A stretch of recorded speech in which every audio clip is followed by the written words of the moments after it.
Kaiser Radio. Covering Guyana from coast to coast. Demerara and Essequibo 99.1 FM. Berbice 99.5 FM. Kaiser Radio.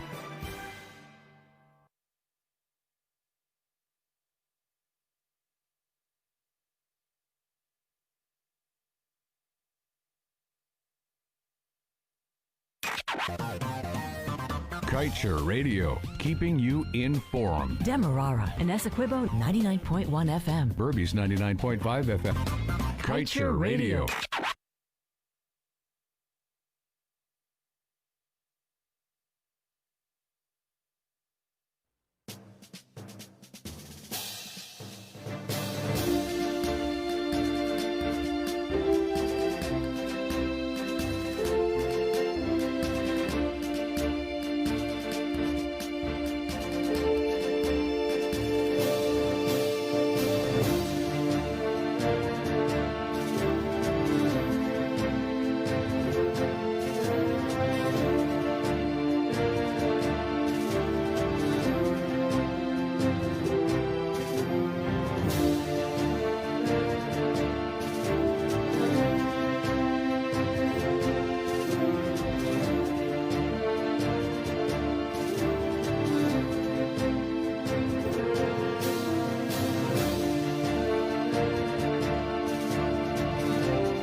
It is 13 hours 40 in Guyana and right across the Eastern Caribbean, and you're listening to us right here on Kaiser Radio 99.1, 99.5 FM, of course online at KaiserNewsOnline.com, via Facebook page Kaiser Radio, and on YouTube Kaiser Radio. It is the 12th day of June, and I'll take this opportunity to welcome you down to today's edition of the COVID-19 and Elections Watch. And of course, joining us this afternoon is no other than Dr. Yog Mahadeo and senior journalist of Kaiser News, Leonard Gildarie.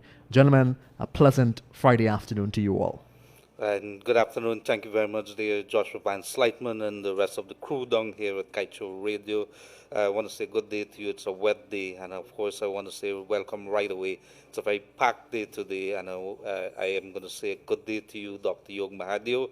I've been asked to go light on you today. Don't mute your phone today, your microphone that is, and that is because I think you and I both agree we're going to come a little later and talk about the little counseling that you and I would have had to take after the traumatic experience of yesterday. So I want to say welcome to you, Dr. Yog Mahadeo. In a very short while, we're going to be joined by former Prime Minister of Barbados, Owen Arthur. Now, why is that important? He was the lead observer of the Commonwealth team down in Guyana for the March 2nd elections. And there is some rumblings when it comes to what is happening across the Caribbean here, Commonwealth, CARICOM, and other issues here.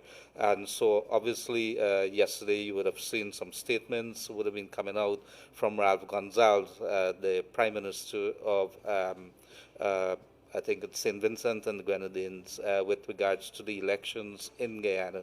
And this would have seen a backlash of criticisms coming from the coalition. So in a very short while, we are going to be talking to Mr. Owen Arthur with regards to that and other issues when it comes to the relationship between Guyana and the rest of the Caribbean. So good afternoon, Yog.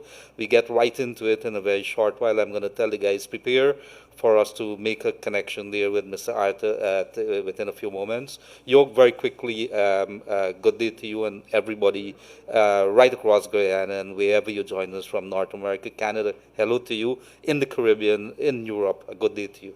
Yog?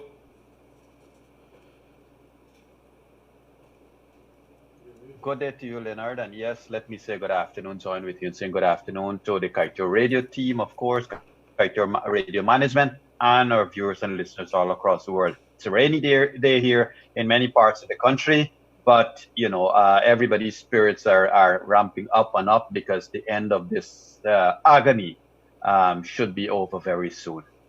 Well, that is very optimistic, and I must tell you that this week, tomorrow, is a good day. It's June the 13th, and why is that important in the history of Guyana? That is the day when Chief Elections Officer Keith Lowenfield is supposed to present to the Commission his report with regards to the recount, the national recount of the March 2nd elections, and that recount, would have ended, I think the tomorrow is So we are going to be looking out for that report. Within 3 days, we understand the Guyana Elections Commission is supposed to make a declaration with regards to those figures. So they're supposed to contemplate it and take it from there. Yog, we are going to be discussing that, and I also would want to take this opportunity. We have some surprises, big surprises for our listeners today. That is because we don't sit still here hoping that you're going to join us. We want to give back in a little way. And so I say no further anything with regards to that. But Yog and myself are going to make some announcements a little later. So stay tuned. In the meantime, very quickly, Yog, what else should we be looking out for during this week here from the Guyana Elections Commission when it comes to elections 2020? It is expected that Mr. Lowenfield would have completed, if not, would be completing, if not having completed his report already. Remember, a couple of days now, we would have been speaking that we hope Mr. Lowenfield would act with the same alacrity, the same speed that he acted on March 13th in using Mingo's fraudulent declaration to make his report. Remember, that report would not have been considered by GCOM. So we're hoping Mr. Lowenfield will get his act right. We do know, and the order does contemplate for the CARICOM Observers Mission report to also be released, whether that would be released to the public first, to CARICOM first, or to GCOM first. But GCOM is not obliged to, according to the order, of course, is not obliged to include CARICOM report into its into its reckoning and into its considerations, of course, but the report is required to be tabled. So it's interesting to see that from across the Caribbean, Leonard, that the CARICOM leaders and former leaders are standing up and speaking out. And, I think that it's also important to know the attacks and personal attacks that we have been heaping upon these distinguished persons. Absolutely, Yog. And so it is important that we continue to pay it. One of the big things that is going to come out from the deliberations this week is a question over those observations. The coalition, the coalition is paying very close attention to the observations, which they say should be making a big part or should be playing a big role in the entire contemplation of the report. Whether the GCOM chair will be paying attention to this, whether it will play a good part, a big part, or whether it would serve part of an elections petition, that remains to be seen. We're keeping our fingers crossed and see where we go from there. So right now we've been joined on air here from Mr. Owen Arthur. How are you, sir? All the way from Barbados. How are you? Pretty good. You're on air here at Kaicho Radio 99.1, 99.5 with myself, Leonard Gildarie, and Dr. Yog Mahadeo as my co-host. And I want to say welcome to... Pleasure to meet you all, gentlemen. Yes, thank you very much. I hope that you're having good weather. We have very nice wet weather here in Guyana. What's it like in Barbados? Well, we are having some rains as well. I have the tendencies of a basic farmer. And I must say that the rains are greatly appreciated. Yes, we had some very dry weather early this year, and so the farmers, the rice farmers especially, they were praying for the rains, and we have some rains now. Let's hope. In some parts of Guyana, they're reporting the floods, like in the Region 9, the border areas with Brazil, they're reporting some floods. So I want to tell you a little about Owen Arthur.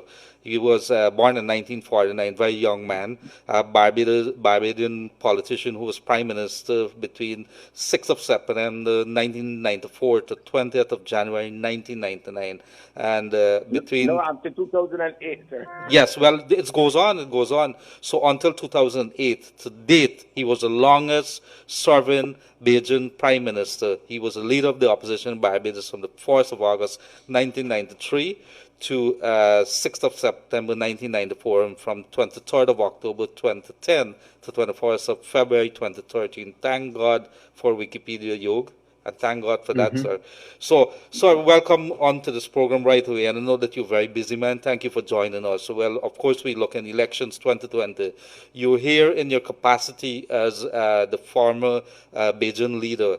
And you would have also led the Commonwealth Observers team to Guyana. For the record's sake, we're going to ask you a little before I ask my co-host to get into play here. What did you observe? I know that there would have been a report, but for the Guyanese who don't know, could you tell us a little about elections 2020 in Guyana? Well, I led a Commonwealth team that was drawn from some of the most experienced people in electoral matters from across the Commonwealth.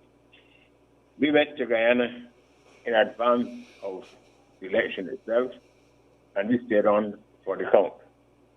I had private meeting, private audience with your president and his prime minister and with the leaders of all of the parties. My team met with leaders of all of the parties. We met with the institutions of the civil society. We met with the leadership of CCOM. We met with the private sector and everybody that was, we think, in a position to give us a perspective. I must tell you that the perception that we came across with was that everyone was pleased with the preparations for the election. And we who were in the Commonwealth Observer Group had every good reason to be proud of what we were being told, because the Commonwealth, under its provision of technical assistance, had provided Guyana with 2 experts, highly trained experts on electoral matters, and they were there well in advance of the election. They helped us develop these and fine-tune your electoral processes. They were there on the day itself, and I am sure that one is still there, rendering assistance to GCOM. So that the Commonwealth Observer team, of which I was a member, we had access to 2 experts who helped to put your system in place. And they gave us the fullest confidence that the system they were helping to devise and to oversee was within the high standards of the Commonwealth. I must also say that all of the groups that we met with in advance of the day of the election itself expressed the fullest confidence in the election as well. On the election day, the Commonwealth team spread across all 10 regions. A small team from the Secretariat, the Commonwealth Secretariat, and I stayed in Region 4, and they spent the day going from polling station to polling station. I must also therefore place on record that at no station that I attended in the presence of the Commonwealth team was there any concerns about fraudulent election. Everyone said how well it was organized and how everything was in good order.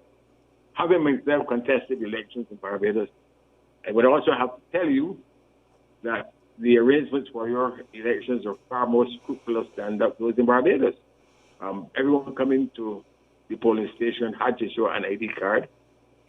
There were 1 or 2 instances, but no more than that, where persons did not have the ID card but were able to show other proof of who they were.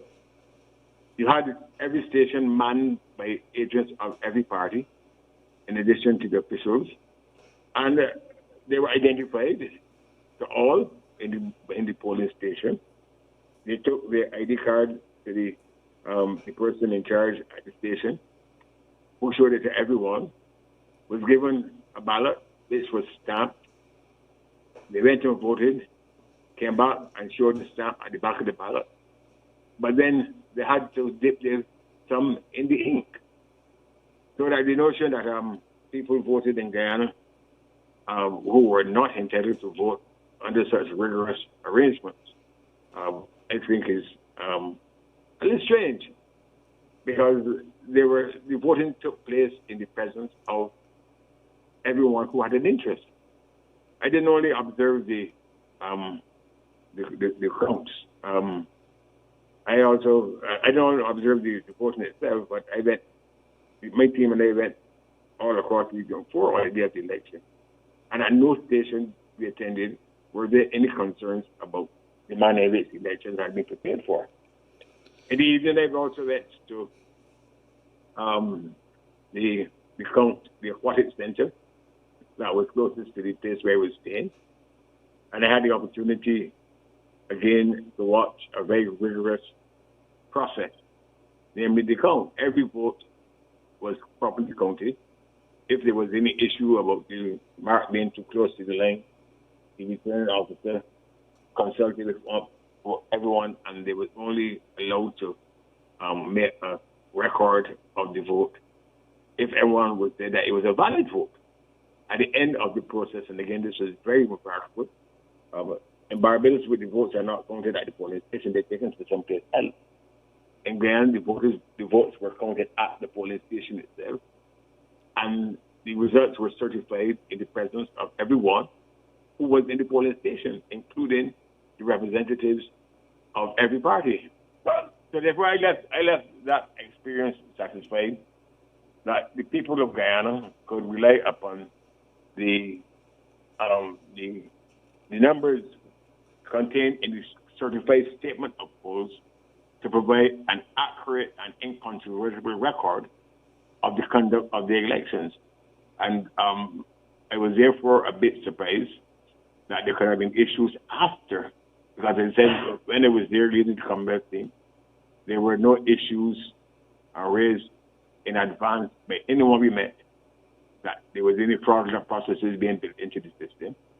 The Commonwealth experts that we provided to come, the GCOM, never brought any such things to our attention.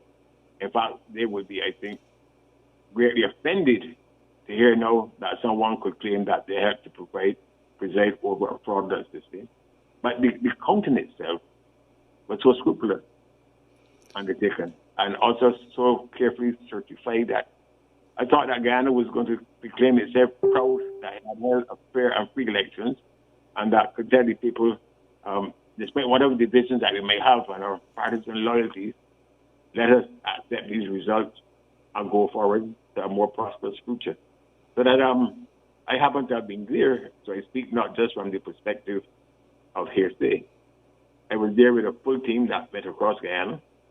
On the morning after the elections, our team came back in and we were debriefed. We held meetings, also joint meetings with the other teams at the Carter Center and so on. So we didn't only rely upon our own observations and our own wisdom. And therefore, I thought that we were in a position to speak about the credibility of the election from a position of certainty. Yes. A report for the benefit of the Commonwealth. We were there as representatives of the Commonwealth. There's a Commonwealth Ministerial Action Group, as you know, that makes decisions in respect of the manner in which elections are conducted. I would imagine that Guyana is on the agenda for peace time. I hope that things do not reach a stage where Guyana has to be before the mic in an anti-serial way, because it is important that Guyana gets on with its business. I also, let me just put in the first statement, please. I was a Prime Minister of Barbados for 14 years, and I made sure that I called the people of Barbados to feel that I had to speak to people of Guyana with respect. Whenever I heard of any incidents where Guyanese were treated bad or our airport, I told people, do not do that in our name or in my name. And I made sure that Guyanese were able to come to Barbados and live and work and feed their family, because they felt it was the right thing to do. I believe in the spirit of integration. And I also feel therefore that Guyanese should be that. And what is happening now, quite frankly, is holding up Guyana, and properly so too, to being a kind of an international laughing stock. There are countries that are continental in size, that have elections with many parties, but they're able to announce the result of the election the same night. And Guyana should find itself in a position where now, months after an election is held, observed by people, every effort made to make it free and fair, now find ourselves in this situation where you begin to look as though you want to become a rogue state. And you use the word rogue state there, PM. And I want to ask you, you were in the Ashman's building during the early days of the counting, a few days after elections. What were some of the things that you saw there? I think you were in the room with when the foreign minister would have gone in there. What was some of your thoughts in the head? Well, we went to assembled in a meeting. We did not expect to encounter anybody at the political level who felt that they had a right to corral us, to tell them, come there, we need to see them, and for them to tell us what to do. I was very shaken that the foreign minister thought she could do it, first of all. But then she opened up herself in a way that I thought was quite unfortunate. She told us she'd summoned us because she wanted to do the right thing. Now, that is the kind of thing that you do to your children on their way to school, or when they are behaving in a disorderly fashion, or all I can say that is based upon the doctrine of anticipated wrongdoing.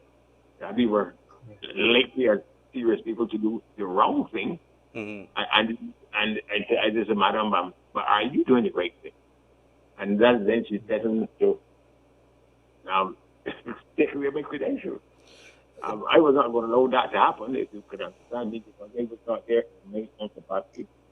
But I was then there to represent the Commonwealth of Nations, with the agreement of the head of the Commonwealth and the Commonwealth countries, and with the knowledge and with the understanding and approval of the government of Guyana.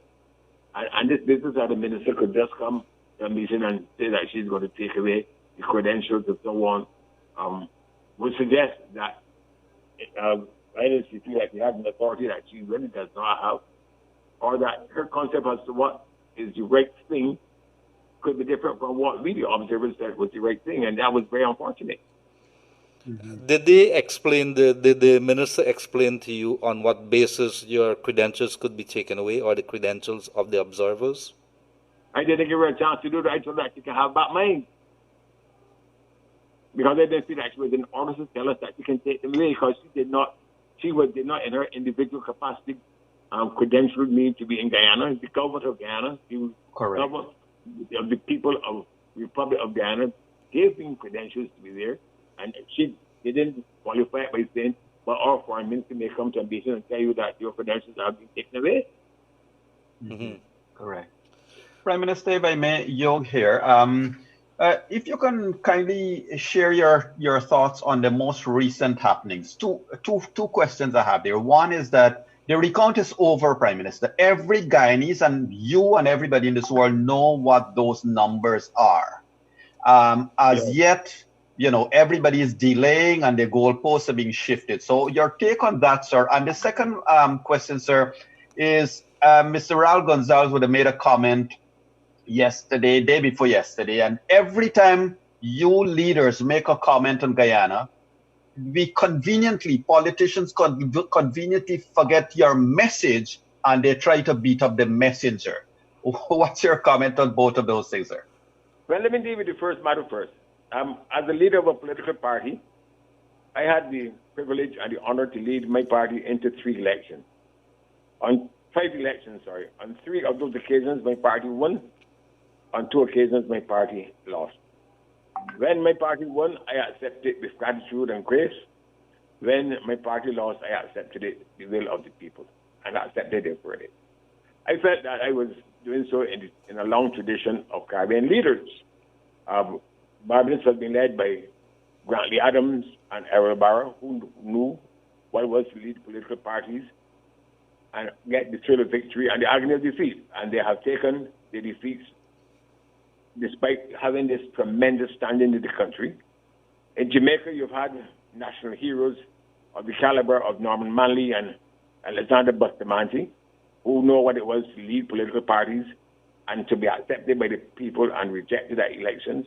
And all across the Caribbean, we've had that tradition of leaders having to accept with grace defeat and accept with joy victory. I do not think that a leader of Guyana should see himself departing from this tradition. It is about accepting the will of the people. And if the people in a free election say that you have won, you sign. If they'll say, we don't want you to win, give signs. And there's no graceful way, and I think this might be a part of it, there's no graceful way to lose in public. You have to face your friends, you have to face your colleagues, your family. It can be very painful, but you have to feel that it's not a personal rejection, that the people have expressed a will, and that they're not condemning you, they're not voting for you, but they're saying that we want somebody else to govern us. So that I think that is how I approach it, and that's how I feel that people should approach it. That's how the leaders in the Caribbean have approached it. So in respect of this matter, you're talking about the second matter was about hello? Mr. Ralph Gonzalez. Oh, Mr. Ralph Gonzalez is perfectly in good order. People do not seem to understand that there are instruments of governance that on which our relationship in CARICOM as sovereign countries are based. We operate with each other within the context of the revised Treaty of Chagarama to create a single market and a single economy. There are other instruments, however, that bind us. In 1997, 1998, Caribbean leaders, of whom I was then one, agreed that there should be a thing called a charter for stable society. We were not only conscious that we were building a regional economy, but we also were building a regional society. And that regional society had to be bound and governed by the best precepts of democracy and good governance, because we feel that you get a dividend from good governance.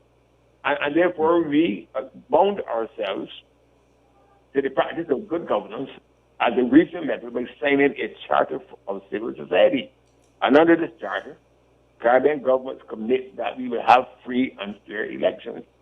So that when Gonzalez was speaking, he was speaking in the context of the fact that any departure from the practice and principles of fair and free elections is an infringement on the charter of civil society that we have signed. And it binds Barbados, it binds Guyana. And therefore, for someone to attack Ralph Gonzalez saying that CARICOM could not stand to see an election stolen because it was taken in a generic way, it may even have specific applications in this manner. But anyone who says that does not understand what binds us. And that he was perfectly right to say that. And to be castigated in this way is quite unfortunate. I believe also that, there's certain protocols that should obtain.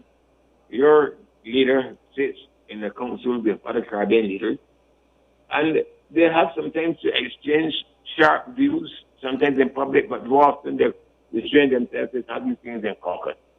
It can't be that someone at the level of Mr. Harman thinks that he has the authority to unleash the kind of vitriolic attacks that he unleashes on Caribbean leaders. He is not a Caribbean leader. And your leader should tell Mr. Harman that he's out of order and he's out of place.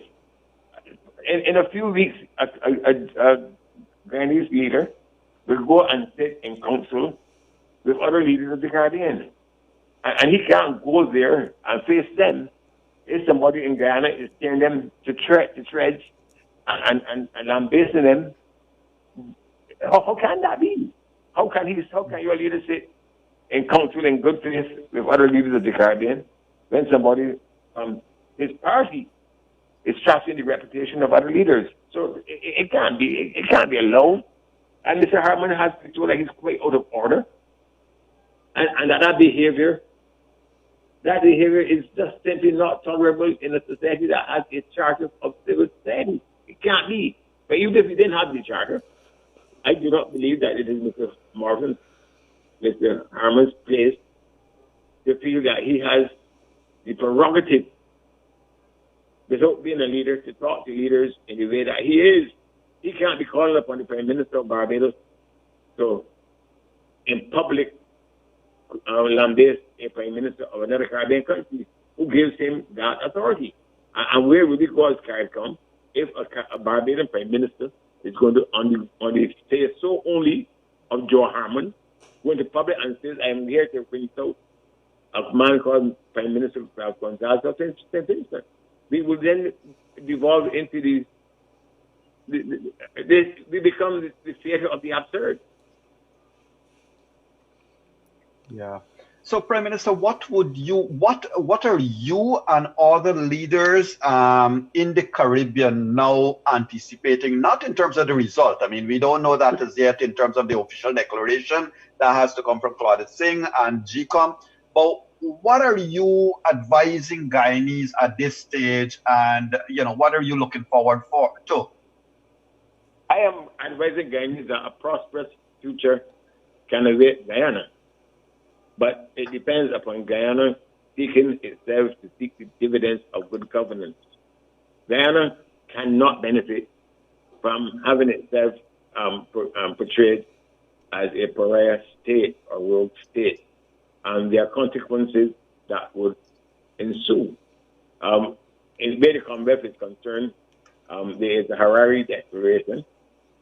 My group has made a representation by way of report to CMIG. CMIG will meet and decide if a country is carrying out its electoral affairs in accordance with the Harare Declaration, and you can get expelled or suspended or expelled from the Commonwealth. Now, there are consequences. As I tell you, by being a member of the Commonwealth, it's not just a political act. You are beneficiaries of technical and other assistance. The Guyanese elections were conducted with technical assistance from the Commonwealth. And you could become a pariah state and you'd be suspended from this. You could be if there's any attempt to falsify good evidence that you have falsified elections. In CARICOM, again, Ralph is letting you know that a result that is incontrovertible, a result that is incontrovertible must be respected. If there are issues, then you have to seek the relief of the court. But if you go ahead and seek not to follow those processes, Guyana could be suspended from CARICOM, and Guyana, if it came to that, could also be expelled from CARICOM. Those would be tremendous decisions that would not be interlikely, but Guyana has to be aware of a number of things. Guyana is one of the principal beneficiaries of the provisions of the Caribbean Single Market and Single Economy. I think people would agree that you have benefited more from the provision for your citizens to move and work in other Caribbean countries than any other country. You're one of the chief suppliers of agricultural commodities and you stand to benefit under the JAGDO initiative. I led the Caribbean team of Caribbean businessmen down to Guyana to help them to invest in 1,000 square miles of European Union under the CSME. Now, with all that, you could put at risk. Guyana also benefits from the fact that every Caribbean heads of government conference, Caribbean heads issue a statement.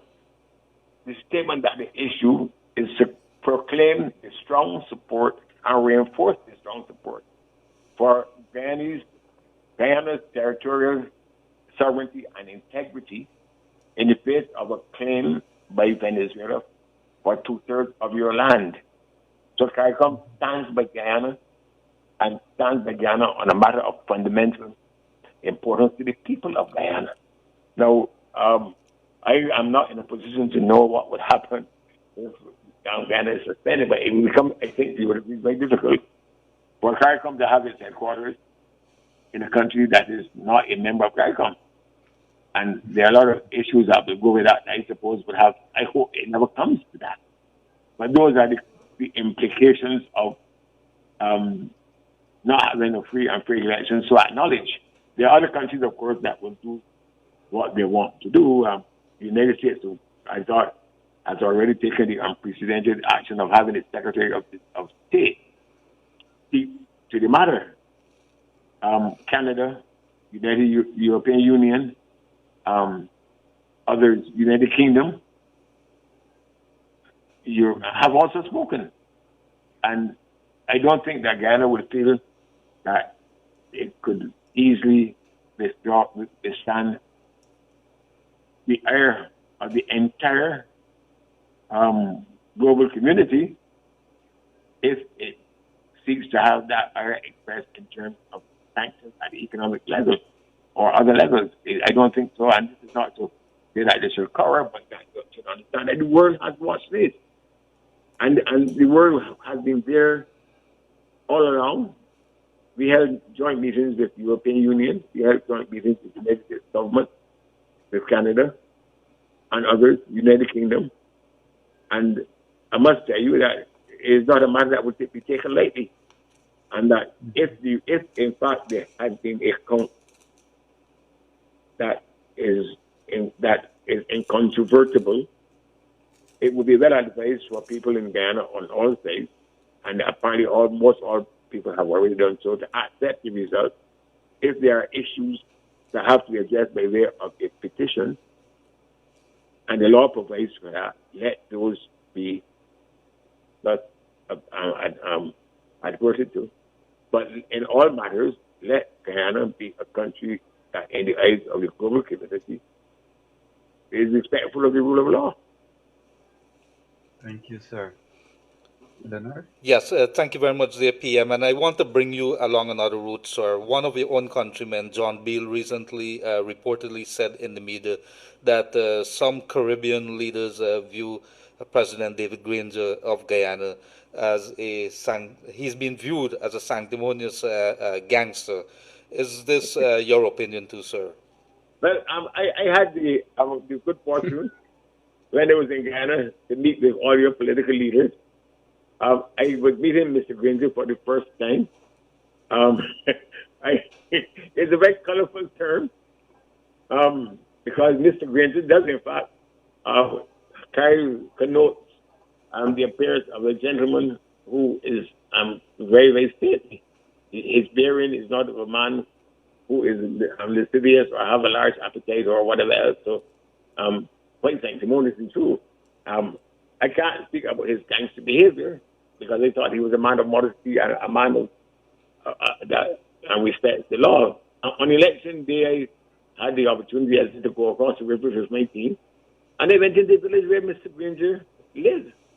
And I walked away from that impression that Mr. Granger was, in fact, a simple, modest man who was anxious to carry out his responsibilities in a manner that we accredit to his class. So that Mr. Beale has used language that has not fallen from my lips, but it is for Mr. Granger not for me to prove that he is not truthful. And you, sir, the former PM of Barbados, has been described as a good friend of Bar Jagdeo, and hence your judgment may be clouded in some of the statements that you would have been making. How you would respond to that? May I correct that, sir? One of the duties that I had in Guyana was to observe the elections. Those duties required me to observe all aspects of the election, including attending rallies. I attended a rally of Mr. Jagdeo's party. Mr. Jagdeo came and greeted me, and that was captured in the photo. I also attended a rally the same night of Mr. Granger's party. I saw Mr. Granger dancing and took his wife to the podium and so on. I was greeted by Mr. Carl Greenidge, who I know very well because he was a Minister of Finance. Regrettably, there was no photograph of me being greeted by Mr. Carl Greenidge, although there was, and he is my friend, and I served with him, and I know him very well. But there was one of me being greeted by Mr. Jagdeo. I am a friend, I hope, and I would have sought to show that to my friends. I'm a friend of the people of Guyana. I did not pick and choose. And I resent people seeking to want to pick and choose for me in order to create a false political narrative. With regards to the CARICOM, our relationship with the CARICOM, the headquarters of CARICOM is in Guyana, sir. I want to ask you whether this, let's assume, and we're looking at scenarios here now, that the coalition does not accept the results if it goes the other way next week as being declared by the Guyana Elections Commission. How would CARICOM view this, and what do you believe should be the state of play if it has been ruled such by the Guyana Elections Commission? Well, as I said, I am not a lawyer, but if the government does not want to accept the results, but also wants to stay in office, because that is what would be the practical implication, then the CARICOM would have to make a decision as to whether Guyana would have to be suspended or not if the government wants to stay in office. Or if the government refuses to allow the results to be declared. But again, I'm getting involved here now in some legal issues that I may not be fully competent. I've never had this experience before. But I know for sure that a country could be suspended from CARICOM if you did not comply with the Charter for Civil Society. And that's what we don't come to that. It would, as I said, it could have very significant consequences.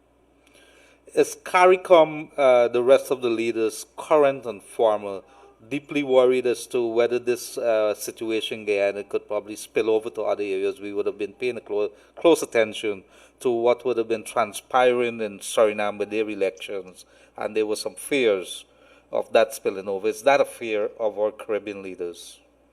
I am not now, because I'm a former leader involved in the ordinary discussions with the leadership of the CARICOM countries, and therefore I'm not in a position to comment as to what they are discussing or not discussing. I would know that CARICOM, as in general, would rather not be the center of political controversy of this kind. That the leaders took it upon themselves to bring a delegation to Guyana to try to help to leave this matter up front. I don't think that they would have been happy, and I can't speak for them, but I don't think they would have been happy how they had to leave Guyana without having, as leaders, to fulfill the mission upon which they came. And there's no graceful way by which you can be put down as a leader in public. I have not been in touch with them, but I do know that the leaders of CARICOM, as a class, would rather see free and fair elections. We just had a situation in St. Kitts Nevis where a government in office won most of the seats. And there was no question about that. Guyana and Suriname, I think, raise issues because we are not talking about it now, but they sit upon some of the world's largest reserves of oil and gas. And that makes them of strategic importance, not just for the Caribbean, but for people who have vested interest in what is the stability of the global oil and gas market. And that is why there are aspects to this that go beyond CARICOM. And I am not in a position to elucidate as to where that may lead. But I hope that out of this becomes a settlement that would allow Guyana to go on to a more prosperous future, which we all want for it. And sir, with regards to the acceptance, everybody has signed on, the stakeholders have signed on to the acceptance of the results of the recount. The president of Guyana, David Grangers, said that he is going to accept the results. Would you be very surprised next week if there's a declaration by our Guyana Elections Commission and the coalition does not accept the results? Well, I think that it would mean that Mr. Granger would have to himself consider his place as the head of the coalition if he is saying something in public. But his members do not respect him to the extent of honoring what he is saying. I think that would be the first implication. I find it almost impossible for them to feel that that can be done. If there's an acceptance of results by everyone, including the head of the coalition, it would seem that there would be tantamount to a coup in his party for him not to have his verdict accepted by the men he leads. And that would, I think, bring a twist to this issue that would be unusual, and that would have implications for the future of Guyana. May I also say that, I met with the number of all the parties in Guyana, and what I found very, very impressive was that the young people in the other, they call them the minor parties, had a view of life that was so refreshing. I believe that in due course, Guyana is going to get away from this hardened artery of this bipartisan surveillance that has been its history. But some of those young people who express themselves in this election will choose social media, try to build alliances that are free of long-standing partisan tribal instincts and build a better Guyana. And while this may be a temporary hiccup and hiatus, I saw a future for Guyana and its young people that could be different from its past. So I hope I can get past this and get to that future politically as well. And they were highly intelligent, very progressive, and they were not carrying the political baggage of a recent adversarial history. Yog, I'm not sure if you have any questions for the Prime Minister at this point in time. Well, sir, no question per se, just an observation that, I know that a lot of vitriol will follow this interview that we have had with you. So let me apologize on behalf of the right-minded guys for any vitriol. It's a lot of us, yours truly too, sir, we have been calling it the way we see it. We have no concern about who it is that shapes the government as much as the rule of law and the truth and the will of the electorate must be observed.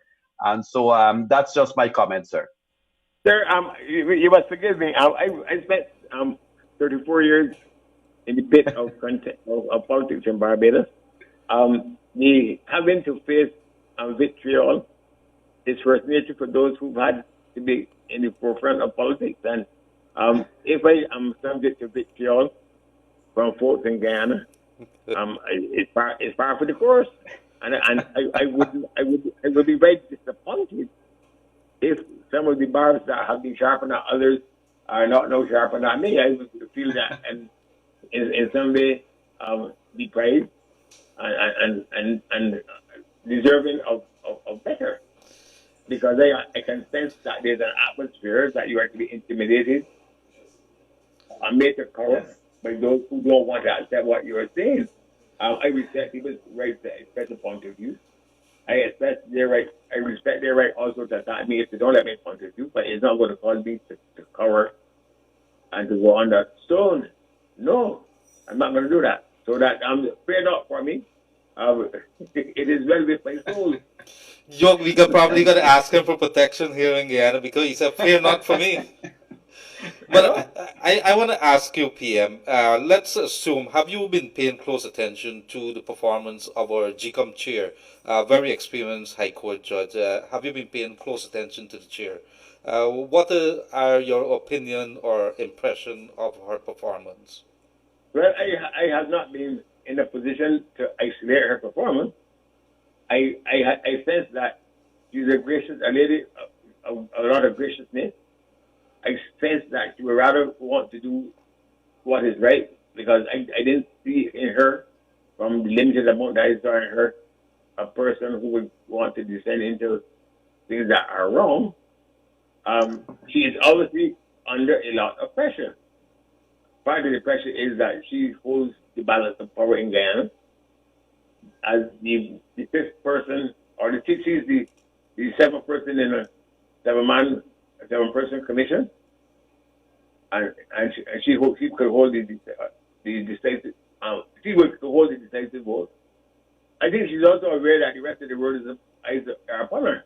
Yes, and that matters to her. And I think that you will find that perhaps to be a saving grace. Her reputation is going to matter to her too. yes. And I want to ask you this before Yog steps in here. Sir, if the GCOM chair delivers a declaration that is different from the recount that we have on hand, what the recount would have brought to the fore, which is that the People's Progressive Party is leading and therefore has taken the presidency, would you be surprised to a contrary decision by the GCOM chair? No, I would be respectful of her and wait for her to give a factual account of the basis upon which she made the decision. Because obviously she would have had to make that decision on the basis of evidence, and she was a judge, contrary to the evidence that was presented to her. I don't know that there was ever a case in her professional career as a judge where she ever made a judgment on the basis of the facts other than those that were presented in the case. So I don't think that a lady of official temperament would stray into such dangerous waters. Thank you. Over to you. Just quickly, there has been a lot of talks in the incumbent camp, but not from President Granger. There has been a lot of talk by the camp that these elections should be nullified by the chairman of GCOM. What would be your comment to that, sir? I didn't hear that. There's been a lot of talk in the incumbents camp that these elections should be nullified. In other words, they are calling on the chairman to not make a declaration.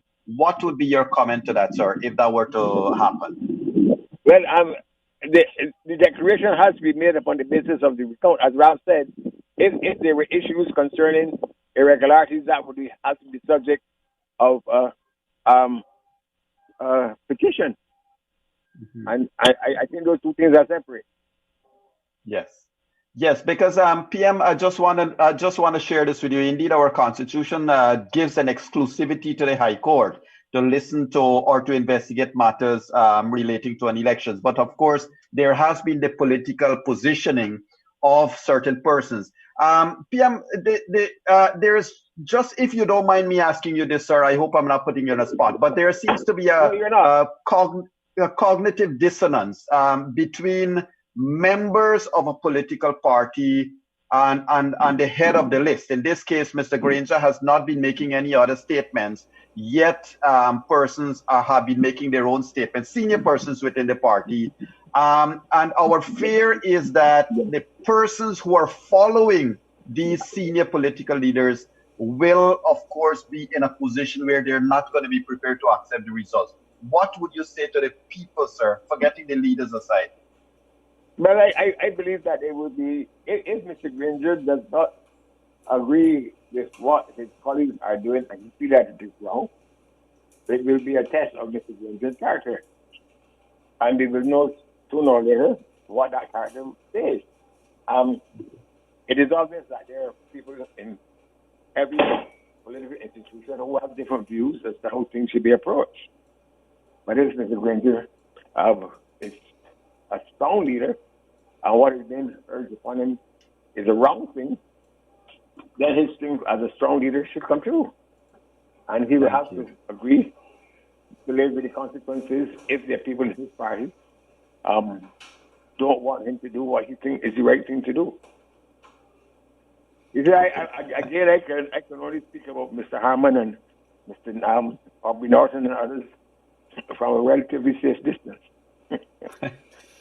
And I thought you was giving us some protection there with the barbs. But Mr. Arthur, Mr. Arthur, I want to ask you, sir, there's a question that is coming in via WhatsApp here to us, and they ask us to ask you this. My question to Mr. Owen Arthur, what damage do you think that the coalition has caused Guyana with the international community? Well, I don't think the damage is cannot be repaired. It has held up Guyana before the international community as a country in which there are elements, and I make that point, that are prepared to fight the international community on a matter that the international community feels that it has the right position on, that is fundamental to good governance in its country. I don't think that the whole international community, and I certainly don't feel that the Guyanese are bad people.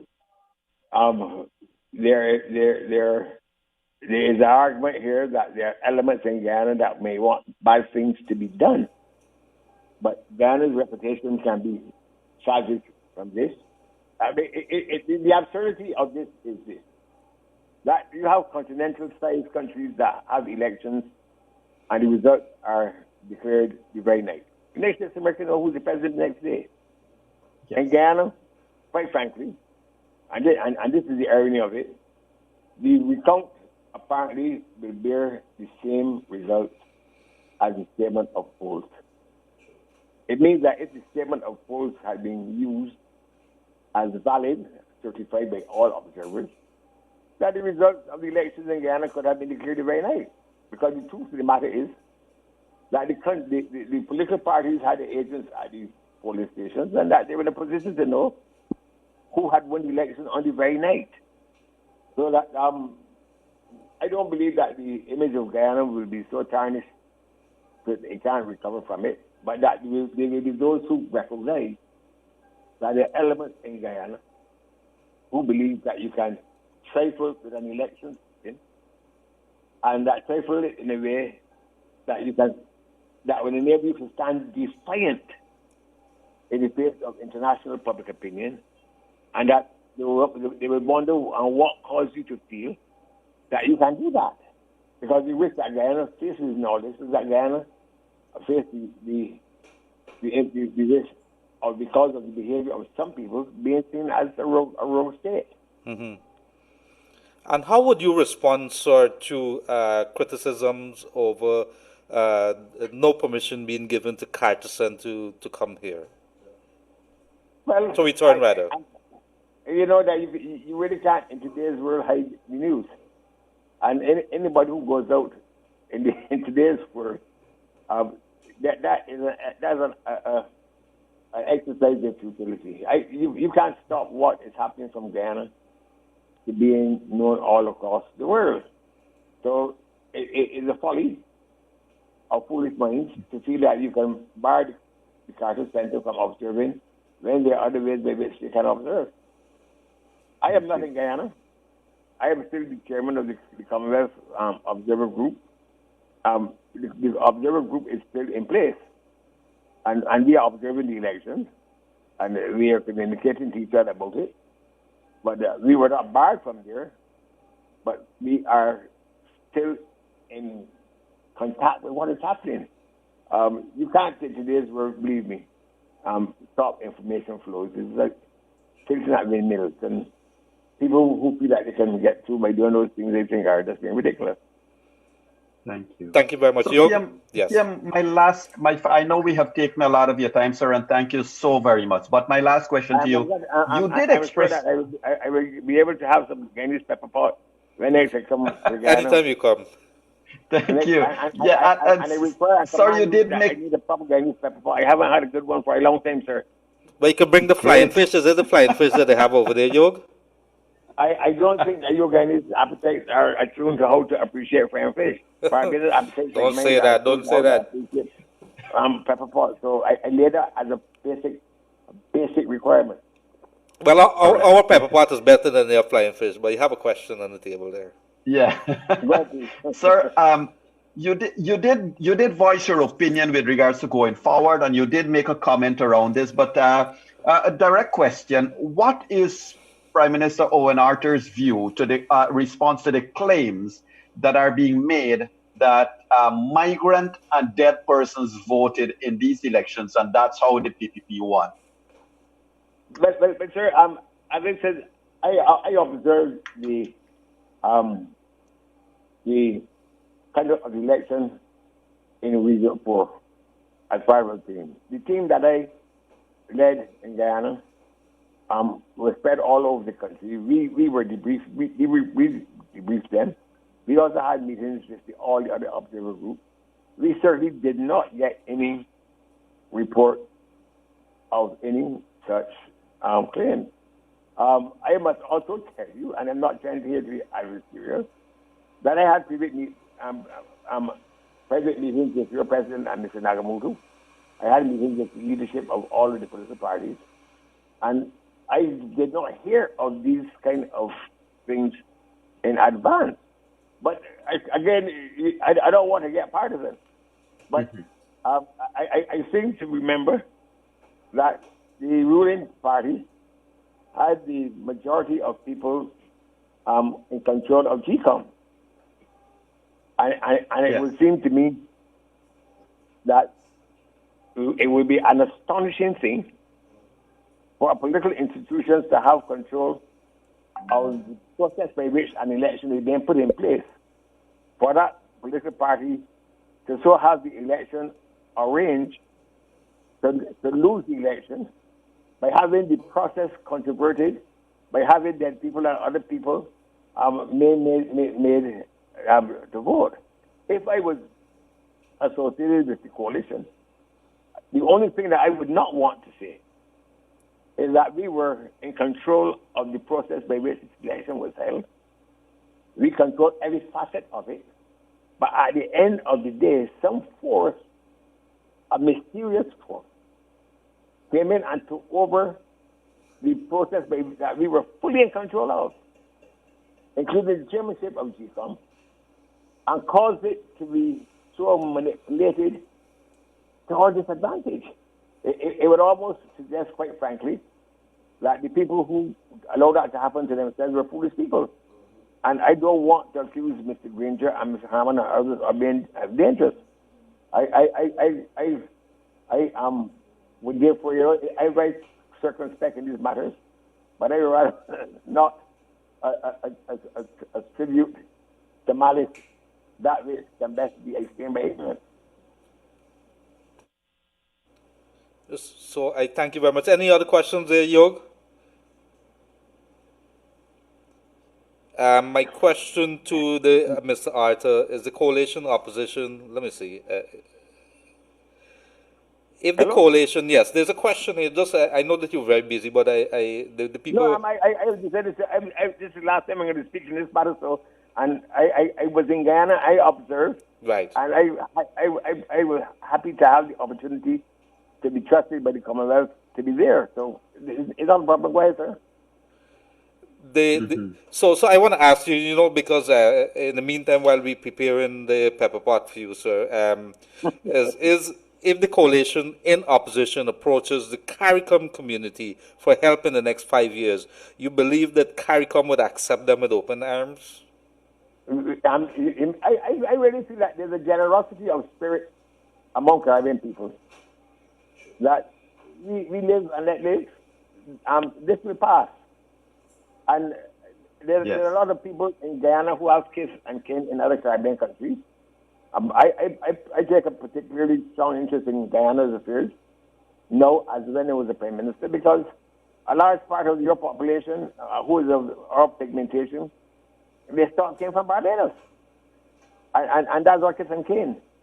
And I really feel that the political parties in Guyana know the spirit in the Caribbean. We go through adversities and we pick up the pieces and go forward. And this too, they pass. And the things that have happened in Guyana, that those things passed. The things that happened in the Caribbean that were unfortunate, that passed. In Grenada had a revolution and a leader was killed, but we picked up the pieces and passed. So the good-natured spirit of the people of the Caribbean and the ability to deal with adversity with strength will prevail. And that the people of Guyana will work above this too. And it is, in all of this, there's an aspect of what we're not speaking about. But it would be good if the children of Africa and the children of India could live in another country as one. As one. Mm-hmm. Thank you, sir. So thank you very much there, sir. If you were given an opportunity to assure the people of Guyana, to advise the government, to advise the stakeholders, what would Owen Arthur, former Prime Minister of Barbados, and of course we can't take off a cap from being the chief observer for the Commonwealth, what would you say to the stakeholders, the leaders, the opposition, everybody in Guyana at this time?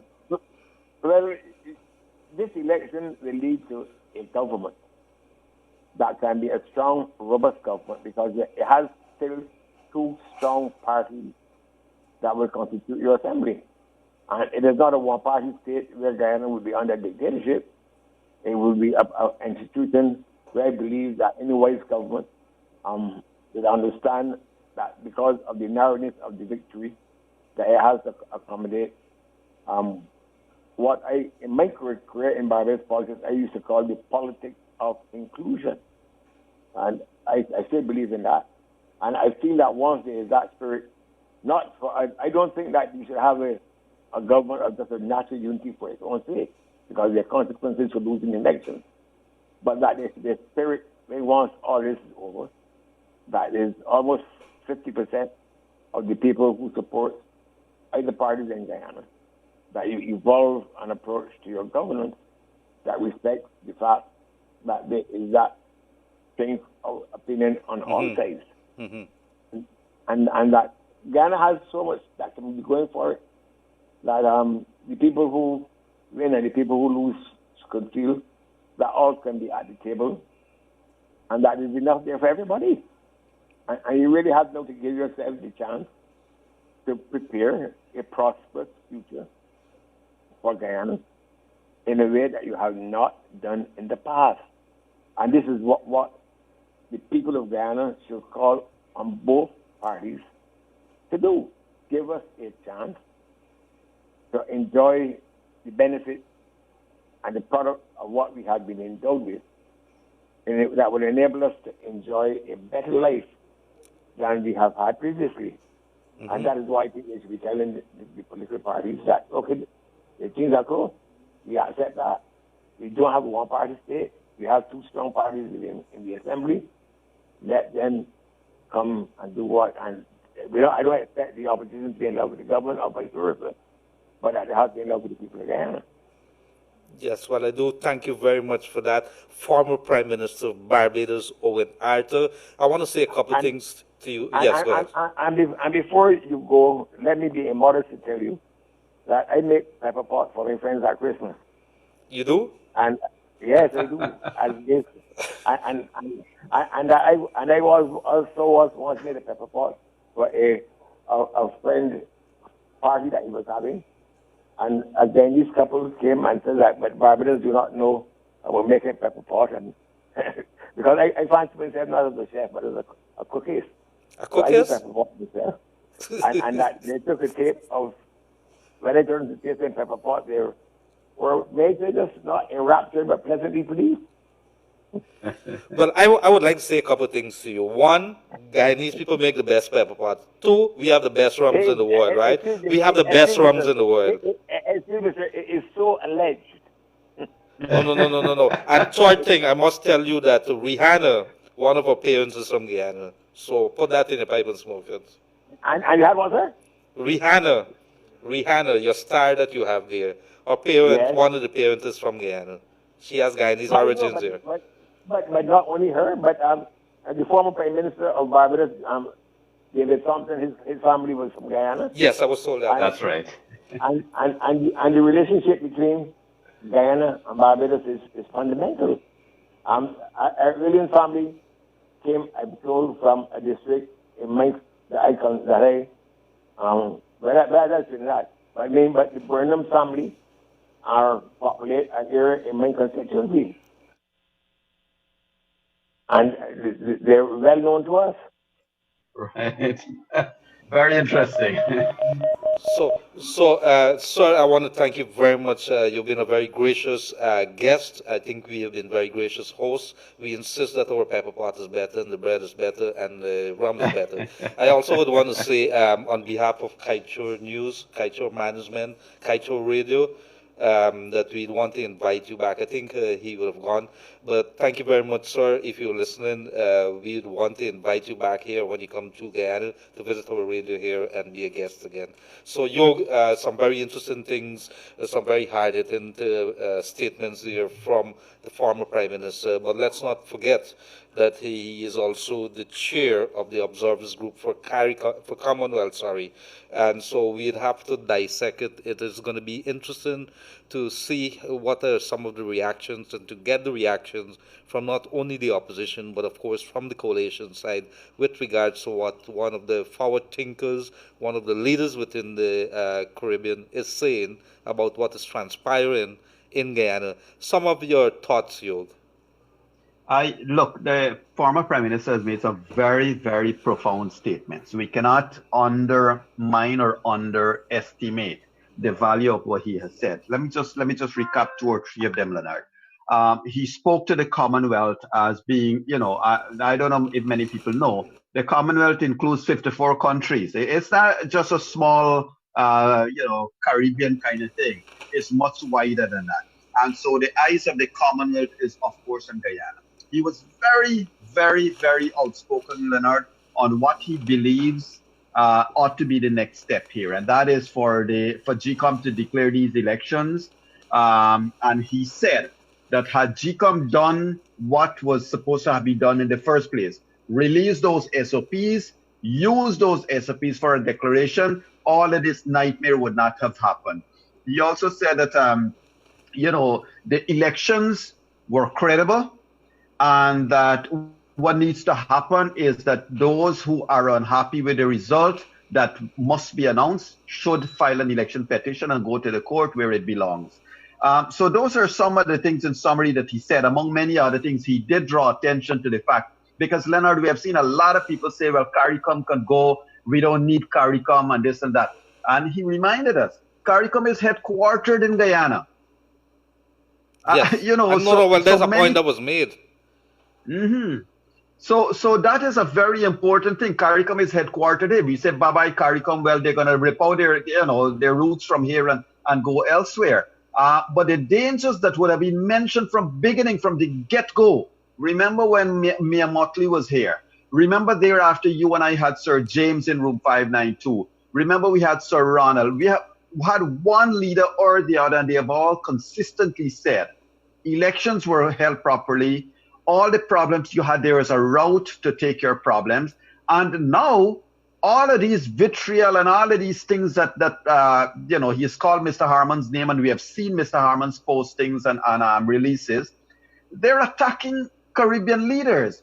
And this is where a politician, not a government, a politician from within a party has really, really put his own party in a very backward light. And that is a sad thing.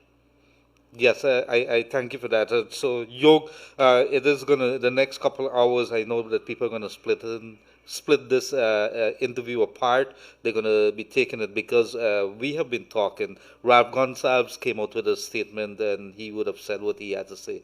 But it seems to be an increase in incidences of statements by CARICOM leader, rightfully so. Maybe CARICOM headquarters is in Guyana. They're worried about what is happening here. Two sides to every story, though. The coalition was here yesterday, two representatives. Of course, we know it is very that they think the two of them, Ganesh Mahipal as well as Daniel Siram, would have stuck to their guns as to what they believe would have transpired. Of course, there's the other side of it in which everybody is saying, provide the evidence, and have they provided the evidence? The evidence will be up for consideration, or the lack thereof, before the GCOM commission within the next couple of days. Tomorrow, we're not sure what is going to happen tomorrow. Let's say that the Chief Elections Officer, Kit Lowenfield, hands over that report tomorrow. Do we expect the considerations or the contemplation of that report to start tomorrow? Yes, the moment he hands in his report, GCOM will have to look at it. GCOM's next thing is, after looking at it, they will instruct him to prepare his final report. And thereafter, GCOM will have those 3 days upon which to make a declaration. So the moment Lowenfield has finished. Now, Leonard, I just wish to interject this in this position here. Yesterday, day before yesterday, both you and I have highlighted the following. Mr. Lowenfield on March 13th took 1 day, and he completed his final report. 1 day. Now 5 days have passed since the recount has been finished. We still don't know when that report will be issued to GCOM. To his credit, I must say this, because we need to be very objective here. To his credit, when he took that 1 day, all he had to do was to look at the tabulations, look at the numbers, and hand it to GCOM. Now, in the current scenario, he also has to summarize the observations. And those two-part report will go to the commission. So it is expected, though, that in very short order, I think everybody is expected that to happen today and tomorrow. And thereafter, GCOM, don't forget, CARICOM observer report also has to be tabled. But I wish to say, CARICOM observer report can be tabled but GCOM does not necessarily have to heed CARICOM Observer Report. Absolutely, Yog. So now that was a very interesting, very hard-hitting interview. I would want to bring you to this evening because this evening there's something going to be major in Kaicho Radio as well. And so, Yog, you tell us a little bit that it's going to be in room 592.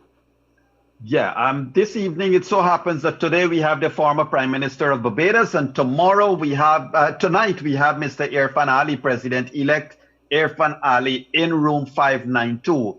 And the topic we have with with Dr. Irfan Ali, of course, is 2020 and beyond.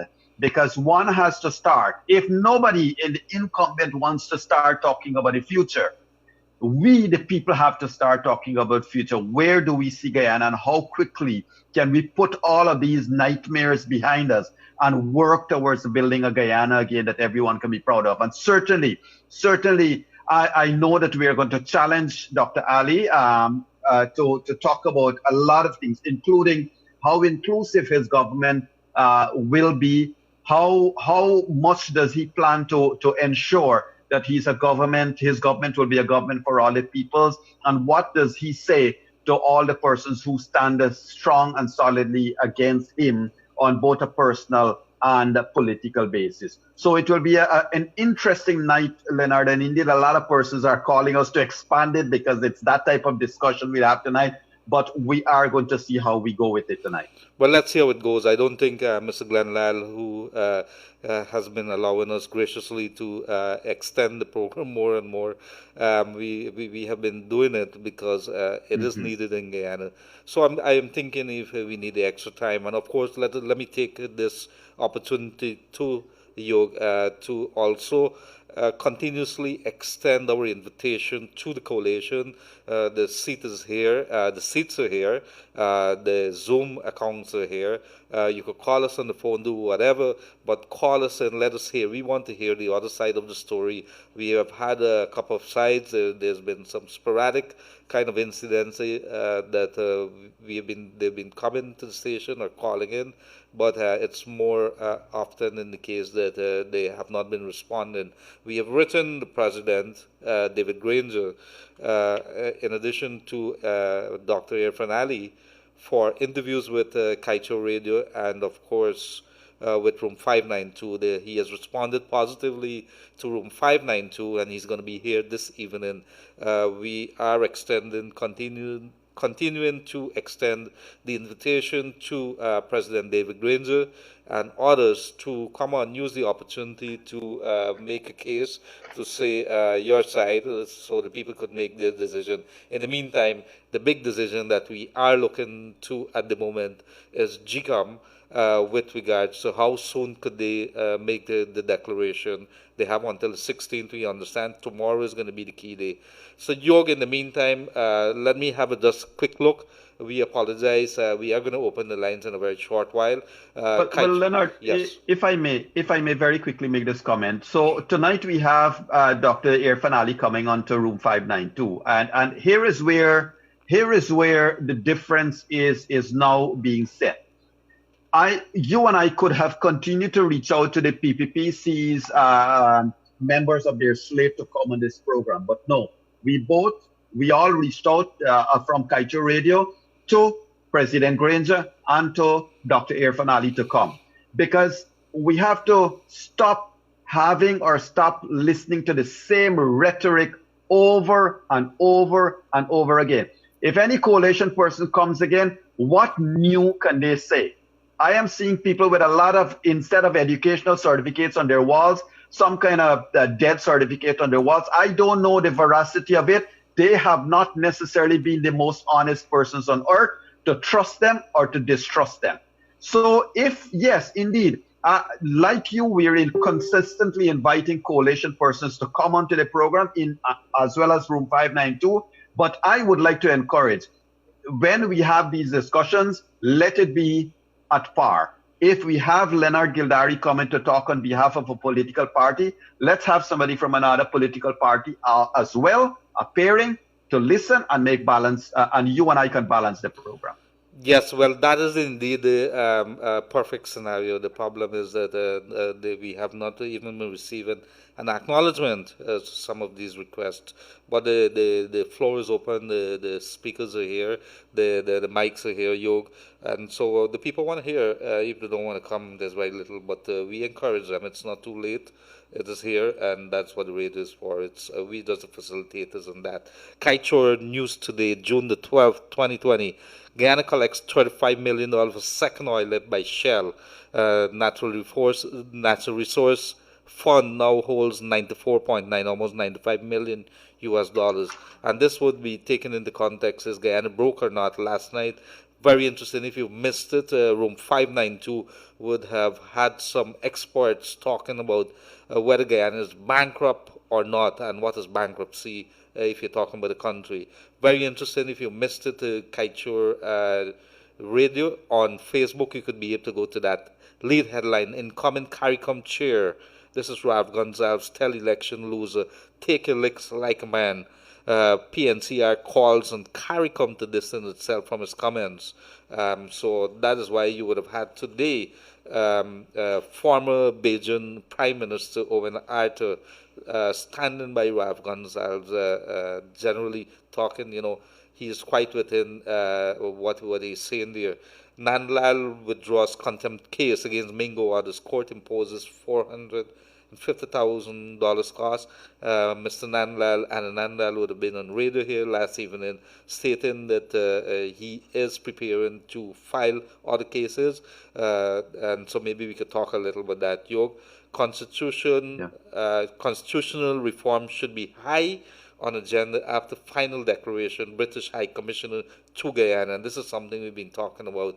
Cannot move forward with this country. There's holes in the constitution or weaknesses that we now see in many parts that are being exploited that has basically halted the operations of this country, left it in a big hole. The PPP wants Top Cop to investigate incitement of violence on social media. So some very big headlines there. Yog, there's something the people of Guyana, our very loyal listeners, our viewers have been with us since 3 months now. And you and I spoke yesterday based on the number of texts that we would have been receiving, number of calls to our personal phones. Many people are really struggling to get by day to day. And you and I would have been looking at it, as well as Mr. Glenn Lal. Glenn is doing his own little thing, but we have decided to go in a particular direction. I would tell you that for 10 years now, myself and family, we have a little foundation. We don't really advertise it. We do our work very quietly every month with Food for the Poor and a couple of other organization donors and so on. And you see, I've been told with my people who are on the ground working very hard, to the Guyana Pride Foundation, hello to you guys, and they're telling us that it's really tough on the ground. The people are turning up. Would you imagine that a headmistress has been turning up for help? Would you imagine that, Yog? That is indeed the fact. And so we have people from all walks of life calling us, asking us for help. So guess what? Today, Dr. Yog Mahadeo and myself, we have gotten a couple of gifts, and maybe Yog could come up with a mechanism. I've been trying to bang my head in to come up with something that we could probably give it to a couple of people who are deserving of it, who most needed it. And as in the next couple of days, I'm going to go hold Glenn hands behind his back and see whether he could come on board with it. He's been doing his things quietly. We have not been saying anything, but I think we should give back to our people in a little ways that we can. Of course. So maybe if you have some ideas how we could do this, today has to be a lucky day for a couple of our people. Let's do that. It's time to give back. Of course. And, persons, you can send us a WhatsApp message or call in, call in and request a private talk. Leave us your numbers. So far, we must say to Leonard that a couple of persons did call in onto this show and they requested some personal help, and by God's grace, we were able to give that kind of help to them. So certainly we can continue along that path.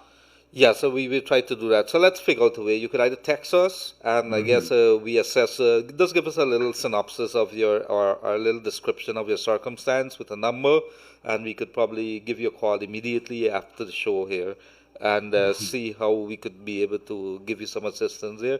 There's just limited amount today in terms of those care packages or hampers, whatever you want to call it, but some nice things. So we want to do that. So don't call us in on the program and tell us. Just send us a text. We're going to get it. 622 622 You could send us a text to that number there. And right now, we are going to go straight to the phone lines, Yog. 226. And Leonard. Yes, Yog. Yeah, go on. Announce the number, please. 226-7453. 226-7453. The lines are going to be open now, and you could text us any comments that you want to make with regards to what is happening in the country, elections, COVID, whatever it is that's bothering you.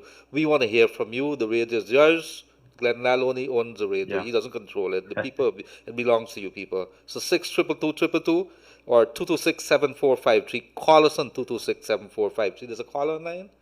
Good afternoon, caller. You're on the air. Hey, good afternoon to you two gentlemen. Good afternoon, sir. First of all, I would like to congratulate you gentlemen for a wonderful and amazing job you guys have been doing.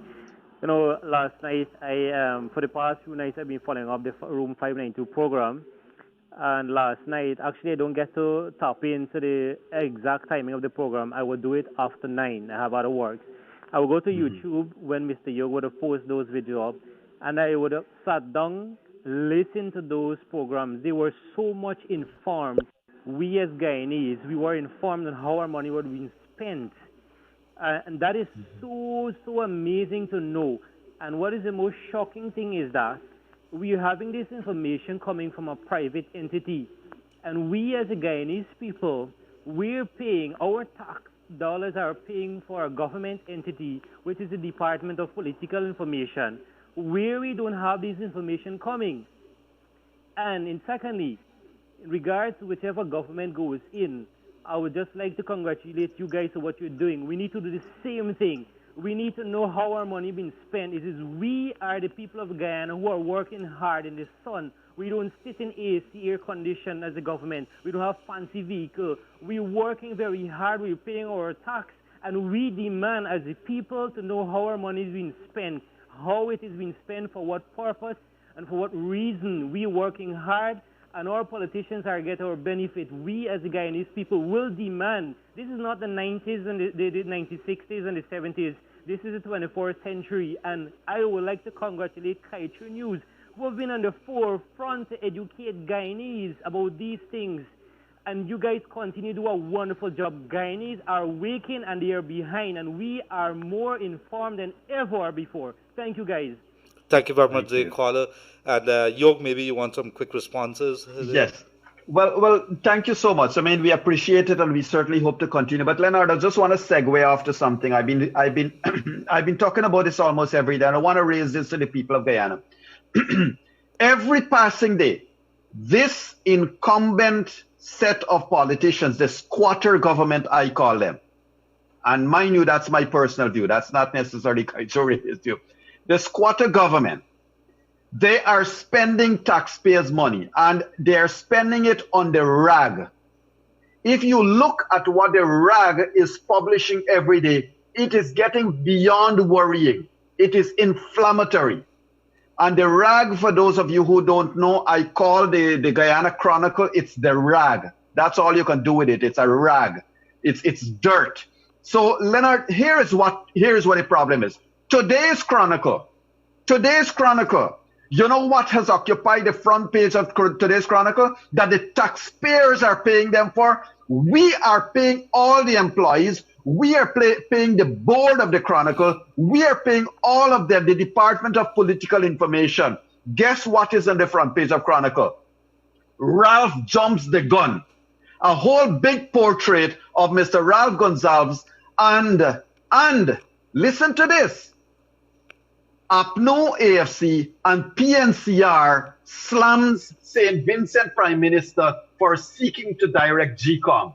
Nothing about the rest of the country, nothing about the other parties and what their views are. This paper that is called a state paper is only carrying the views of APNU+AFC and PNCR. This is paramountcy of the state. It's where the political party is now taking control of state assets. And that is a pass to the Guyanese people, and it has to stop. And I would like to say, it is time the people of this country, I don't care who steps into government, you need to remove all the subsidies from state entity, from a state media.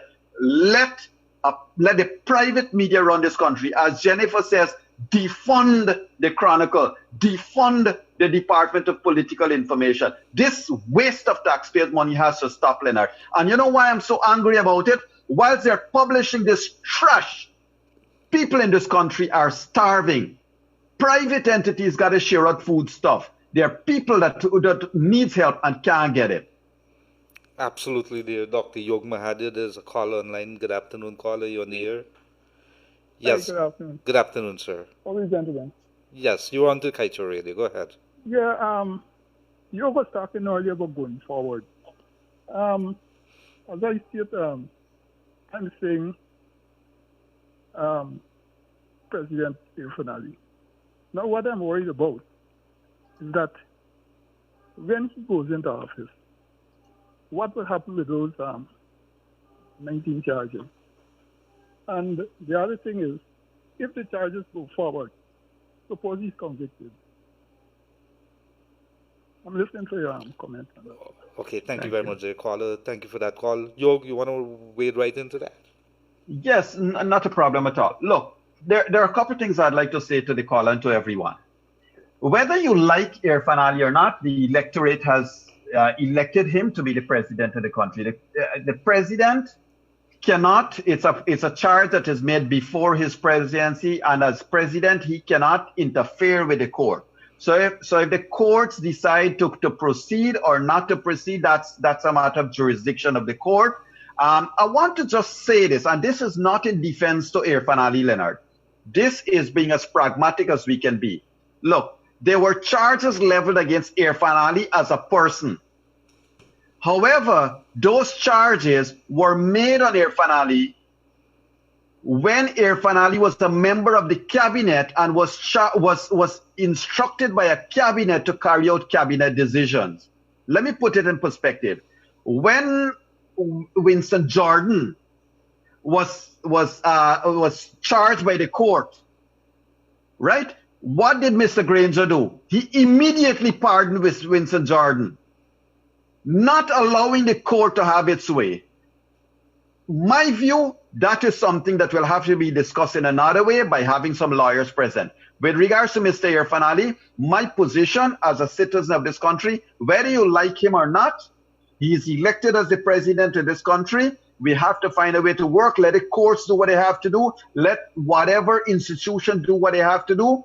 He knows best what he can say or what he can do about it. I am not going to say anything about that. However, what I do know is that if the PPP comes back into office, Leonard, and they do not perform well, the electorate will speak again and will speak resoundingly, like what they did in 2015 and like how they did in 2020. No two ways about it. Absolutely, the Yog, and I think the caller has a point there. Sooner or later, we'd have to get, because it's the elephant in the room, we'd have to get some experts on here. What happens if an Ali in office as president and the court hands a conviction to him? What happens in the case, and it goes all the way to CCJ, and they uphold that conviction? But mind my, and this is my opinion that they said, mind my opinion. Yes, sir. That whether he conducted those things of what he's being accused of on a personal basis, or he was a servant of the state in conducting those. Those are the kind of things. A lot of political hype has been made about a lot of things in this country. So we have to know that whenever we listen to political accusations and political commentary, we have to let logic rule and we have to take an analytical look at what's happening. And this is in no way as a defense to him. What I'm saying, if something applies one way, it has to apply in another way. Absolutely, Yoga. Thank you very much. There's another caller online. Good afternoon, caller. You're in the air. APNU must stand up like a man and let them stop crying like yours. They lose the last election, let them go along the way, man. Or for now, the next president. That's it. Thank you. Thank you very much, sir. Let me be facetious. So, sir, we can't criticize the girls. Not all the girls cry, big men cry too, and it's good to cry sometimes. But he mentioned something very good. Leonard, all I have heard for the past 106 days is cry, cry, cry. Who's crying? This is a set of cry babies. One day they cry about this, the other day they cry about that. They cried about one thing or the other. And today they're crying about another thing. Today they're crying that children went to vote. I mean, we are getting to the point of absurdity. But let me say this, Leonard, somebody sent me this text, and let me remind you, we have let me say hello to Anand Gangadine on behalf of Kaito Radio and all of our viewers from Minnesota. Let me say hello to our viewers in Canada, New York, to Ravi in Canada, of course, to our viewers from Rio de Janeiro, Brazil, Suriname, Barbados, and St. Vincent. All of these people sending texts to say they're watching from these countries. All over the place. Yes. So thank you, Leonard, we gotta look at, and this is one of the questions that I think we need to ask President-elect Ali tonight. What's his vision? What is his vision for a future Guyana that is today so divided, and so divided not necessarily out of born facts, but out of political spin? And how is he prepared to deal with it? The final thing I'll say is a lot of people I'm hearing, and you know what? I have said it. If you check my Facebook page, I criticize. If the PPPC could have found $34 million to pay Mercury, right? And you know, I question why not use the money to help people in this country. But then guess what? 96 million was paid by the PNCR and the AFC for JJB and JJB LLC. So you're hearing one side, oh, they paid 34 million to Mercury or whoever did what, but you're not hearing the other side that almost 100 million was paid. And I want Mr. Auditor General to really check the books of this country, because I want to ensure that in the future, taxpayers' money must not be used for these kinds of political games. Well, I'm not sure, but I need to borrow money from somebody, and I'm not sure who has money. You have money to lend, Yog? Well, you know, Guyana, no, sir, I don't. Last night we learned that all of the persons in Guyana, they're funding the government. The government has borrowed money from the central bank. The money came from the commercial banks, and the money from the commercial banks came from your and my little $2 savings we got. Our money is now tied up. If this government fails, we're dead. And that's a bad thing. That's the vicious circle we're in. That's a bad thing. And a lot of people talking about dead lately. But if you're now joining us, elections and COVID-19 watch here on Kaito Radio 99.1, 99.5. And if you've missed the show last night on room 592, you could go to our Kaito Facebook page, Kaito Radio Facebook page. You could get it there, or you could go to YouTube Kaito Radio. You could get it there also. And if you want to join us also, there's another way that you could get us. That is Kaito News Online. You see the radio icon there, and you just press it and you get onto us. There's another caller online. Good afternoon, caller. You're in the air. Good afternoon, sir. Good afternoon, ma'am. I'm a regular listener to your program. I will have two questions. Could you say if the police is going to do any investigation regarding the damages to documents that was said recently in the Ministry of Finance? And two, the caller who called on the President, Mr. Ali, regarding the charges, I don't think he did anything. If you're working under senior officers or ministers, you have to carry out your functions. Yes. So I'm most interested in wondering if there are going to be charges regarding those damages to property, people's property documents that were destroyed in the Ministry of Finance. I'll listen to you after. Thank you. Thank you very much, Thank you. dear caller. I'm not sure, based on the report that we would have seen, I don't think the police have issued a conclusion or the findings of whether the ministry. I'm not sure. Did it become a criminal issue, York, that the police were investigating, or was it? Well, Go we ahead. don't have any information. I mean, nothing. Rather than have Mr. Gonzalez's picture on the front page of the rag, have you seen anything from the rag addressing the taxpayers' concerns about the flooding of the ministry and whether it was accidental or what is happening with that investigation? Has the police even been called in? You know, no information is coming out, Leonard. I don't know. I don't know if you know. I don't know, but somebody's asking the question: was it 34 million US dollars and 96 million US dollars? What is it exactly?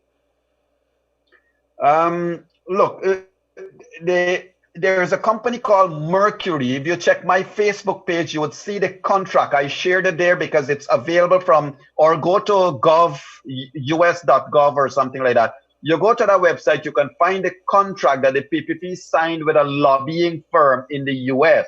I think it was 2-3 years ago. I can't remember when. The PPP signed with a lobbying firm to basically carry out their educational will or their educational drive. It's like you employ somebody to market your good name, your goodwill.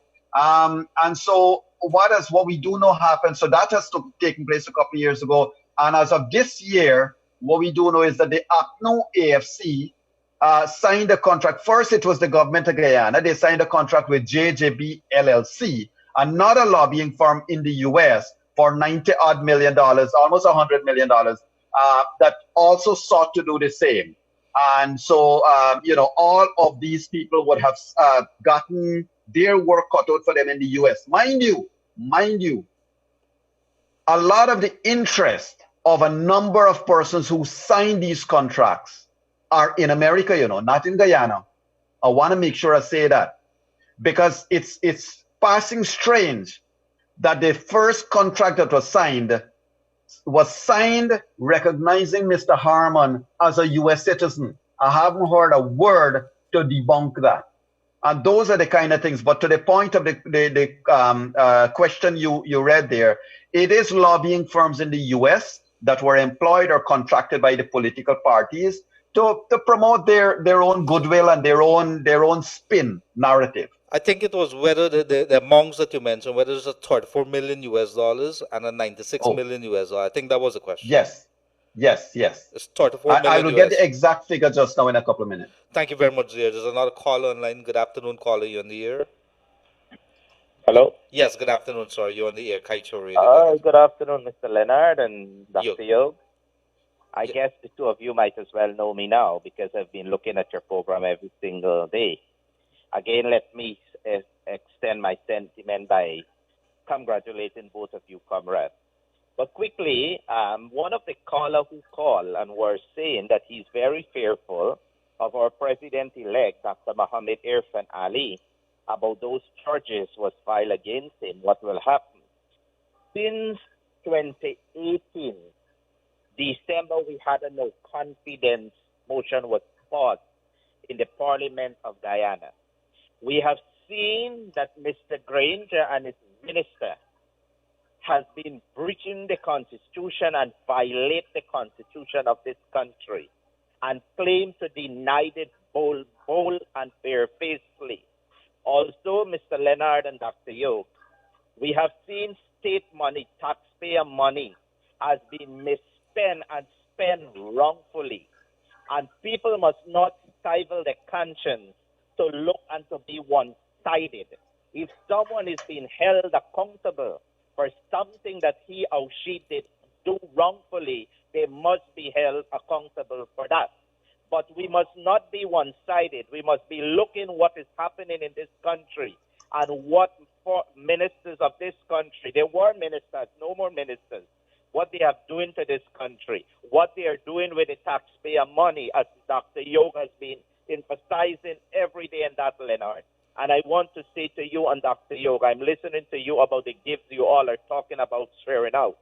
Brothers, I'm praying for you, the two of you, and I pray that God will give you long life and you will continue to do the good work. And I want to say thanks to Mr. Glenn Lal of Kaiser News for allowing you all to be here and to enlighten the Guyanese people what is happening. Continue to do the good work, Dr. Yog, Mr. Leonard. Long live to you and your family, and we must pray for this country. Let us put this country on the map. Let us put this country forward, and we urge Mr. Lowenfield and Justice Gladys Singh that the people are waiting. The people are waiting patiently for a result and to declare the winning party. And as I said, I'm an activist of a party. I am on the ground watching my party, and I will ensure that my party deliver what they have promised.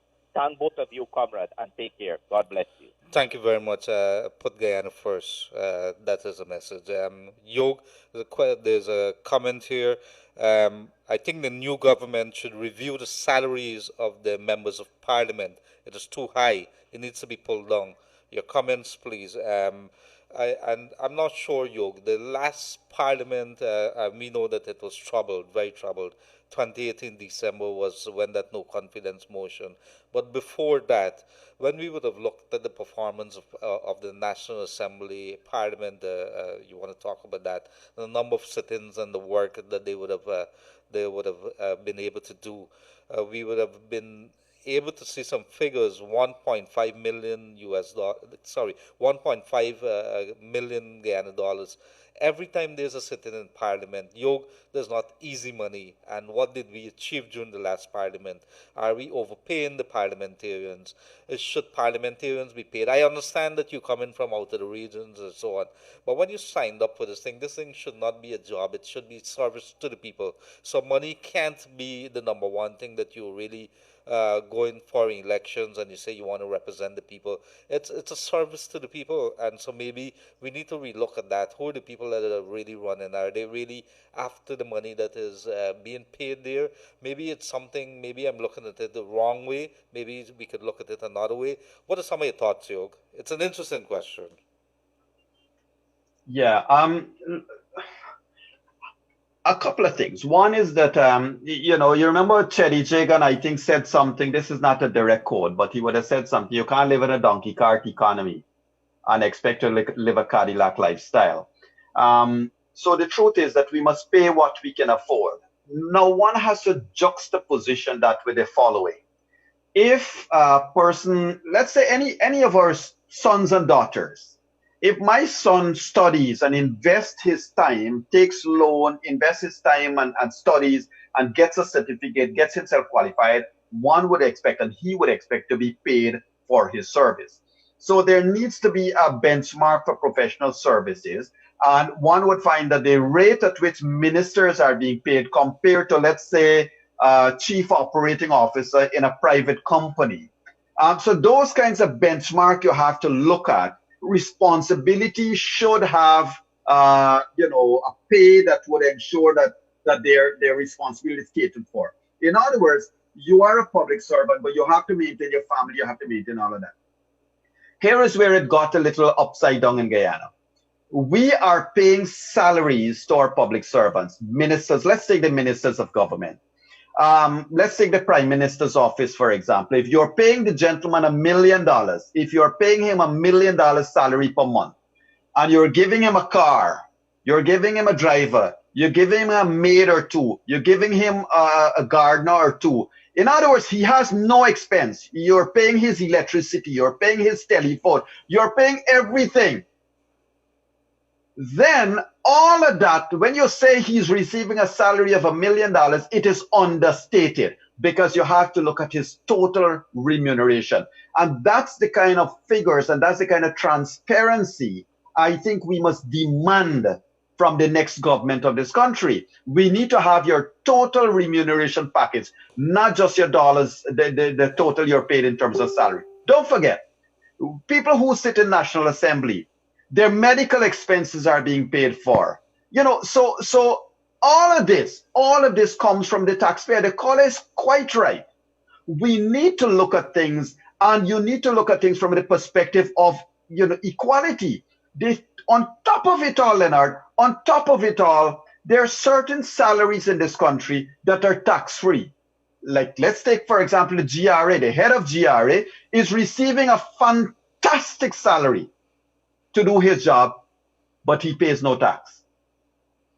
So these are things that has to be looked at. We are continuously pushing for a review of these issues. People are paying attention, Yoga, and they're talking, they're watching, and in service of the people, in service of the people. Politicians take note, in service of the people. There's another caller in line. Good afternoon, caller, you're on the air. Yes, Mr. Gildarie. Good afternoon, sir. Yes. I'm one of the... Yes, go ahead, sir. Did we lose a call? I think, sorry with that, we have lost that call. Yog, and so I think just to insert this, so those 34 million and 90 something million, those are Guyana dollars.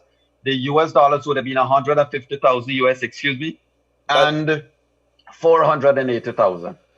All Guyana dollars. Yeah, the 34 million and the 96 million would have been Guyana dollars. Thank you very much for that. There's another caller online. Good afternoon, caller. You're here. Could you lower your volume on your radio, please? Hello? Yes, we'd have to cut that call. Our apologies. But Leonard, yes. Meanwhile, going back to government expenses, right? Last night, Mr. Dhanraj Singh shared in our discussion on finances, and let me say this to everybody so they must know. In 2015, the monies allocated in the budget to the Ministry of Presidency was $3 billion. 3 billion, B with a B, $3 billion to the Ministry of Presidency in 2015, right? In 2019, it moved to $12 billion just for the Ministry of Presidency. Now, we do know that a number of ministries operate out of the Ministry of Presidency. The point I think everybody wants to know is that there must be full disclosure of everything. I would like to see the day come when the ministers' salaries are fully disclosed to the public, because you know what? It's not your salary being paid for by the state. Your salary is being paid for by the sweat, blood, and tears of the taxpayers who break their back to work every day in the fields and in the offices to pay their salaries. You know, I and you saying that, and you and I have been saying that over the last couple of weeks, because as you say it over and over, it starts sinking in. I don't think people really get the memo, Yoga. And why? What do I mean by that? The politicians are our employees. We are the employer. So if you put them there, if you hire them, you can fire them. Isn't that logical? So correct. Let us be very, very clear. The people of Guyana, with their very vote, they have become employees of the politicians, of our ministers, of our permanent secretaries, of the rest of them. We have a right to demand via the Freedom of Information Act and so on to be able to get information that we want. We should be able to know what Yog Mahadeo, as an executive officer at a state agency, let's say Guy Oil, what he's earning. We want to know why he's driving a BMW and a Mercedes-Benz, and his salary is $500,000. Correct. And so we have to ask, we have to be able to start understanding that the memo has been sent out, that we have the right to ask those questions. It was sent out a long time back, ever since we introduced the voting in Guyana. There's another caller online. Good afternoon, caller, you're on the air. Yes, good afternoon, caller, you're on the air. I think we would have lost that. So yes, it's a good day. You're now joining us. Elections. Yes, go ahead. Good afternoon, sir. Again, I'm with you from the MMA fields in the background. Yes, sir. I would like to add my bit this afternoon in calling all Guyanese, let us respect the ruling, and more so, the APNU+AFC supporters. In my opinion, it is clear that the PPP have won the election. The numbers don't lie. The numbers is showing clear that the PPP have won this election. I would like to also encourage you and Yog, I have said this on your program before, if you can continue doing some of this, if not every day or in the evening. This will help to promote checks and balance, what you're doing here, and also educate the people of this country. You have done a fantastic job over the past, and today is no exception. Having Mr. Owen Arthur on your program, all Guyanese can hear for himself. I have made an observation in regards to Mr. Owen Arthur presentation. And, you know, in local term or grassroots language, we can say, me can beat me picnic, but nobody can beat me picnic, right? Mm-hmm. Now, what he has said, and, you know, it's very, very disgraceful right now what's happening in Guyana. He has said it clear, loud and clear, that Guyana have become a mocking stock or a laughing stock for the world. The entire world is looking at us, and if any of our leaders who is opposing to these numbers that we're seeing in this recount and the election, then let good sense prevail. The APNU+AFC they have lost the election. They can go and retool, rethink, regroup, and there will always be a next chance for them. But what they're doing, they're only messing themselves up. There will be no opportunity there. Every bit of opportunity that was left for them is slipping out of their hand gradually. And I don't know if they're not seeing this. We need good opposition also. And what they are doing there will not promote them to be good opposition, because they have made bad friendship with the international community. They have made bad friendship with CARICOM. Who will you go and complain to if you need to let's say, pull PPP government up for something? That is my contribution. Thank you. Thank you very much. And Yog, it's a very good point that he has raised there. We should be paying very close attention to our relationship with our partners, CARICOM, Commonwealth, the EU, ABC countries. They've been with us, and so yes, we may not agree with some of the things that is transpiring in their country. Could we put aside our relationship with them? It's something that needs to be to do some deep thinking, and we'd have to look at how long we would have had a relationship with China, India. We don't agree with China and the aggression in expanding throughout the world and the way that they go about doing business in Guyana. Do we stop doing business with them altogether? These are things that we have to think about. What we could do is say, Yog, you're not welcome in my house. If you're walking in with your shoes every single day, I leave my shoes outside. You have to leave your shoes outside too. So there are things that we could do differently. I'm not going to allow you if you put on. I'm not saying for you not to come into my house. I'm saying that you can't come in with the shoes. It's simple. That's my rules. So I'm not sure if you want to respond to that. What CARICOM say? Well, yes, because here is what. To say that you cannot come into my house with my rules means you might as well tell people don't come into my house at all, because I am not willing to accommodate what might be your beliefs. So I think the way forward has to be that there needs to be a non-partisan. Like, for example, let's take investment in Guyana. Investment in Guyana must not be just a political office. It must be, members of a board that are non-partisan, non-politician, that will look for the good of Guyana from their own professional perspective. So there are many ways we can look at this. I'll tell you, a lot of people are throwing around words of inclusive governance and what was the other thing? Shared governance. You and I have spoken about this before. We need to educate ourselves, everybody. We all need to do so, and we're going to do it in room 591 on this program as well. What do the concepts mean, and how can governments, incorporate aspects of shared governance and inclusive governance, and what are, of course, the differences? Because one would have to question, Leonard, what will happen over the next month or two? We are already seeing, and let me say this, we're already seeing. I saw Mr. Harmon's, and I say this very clearly, unapologetically. I saw Mr. Harmon's more recent statement when he was probably talking about Mr. Edgehill's statement and Mr. Ali's statement.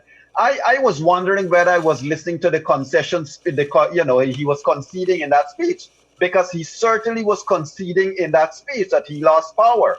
And if Mr. Harman has conceded he lost power, then I don't know what the rest waiting for. But Mr. Harman and Mr. Nagamoto, I feel almost sorry for Mr. Nagamoto at this stage to be getting and raising up all kinds of warfare and the kind of talk and the rhetoric they're talking about now, you know, about public servants and raising up people's concerns. I believe there are those people who have been on a political slate. If you have been on a political slate, one cannot, there is no other party other than your own that will trust you. If you're in a political slate, you need to do the decent thing and move out and move on.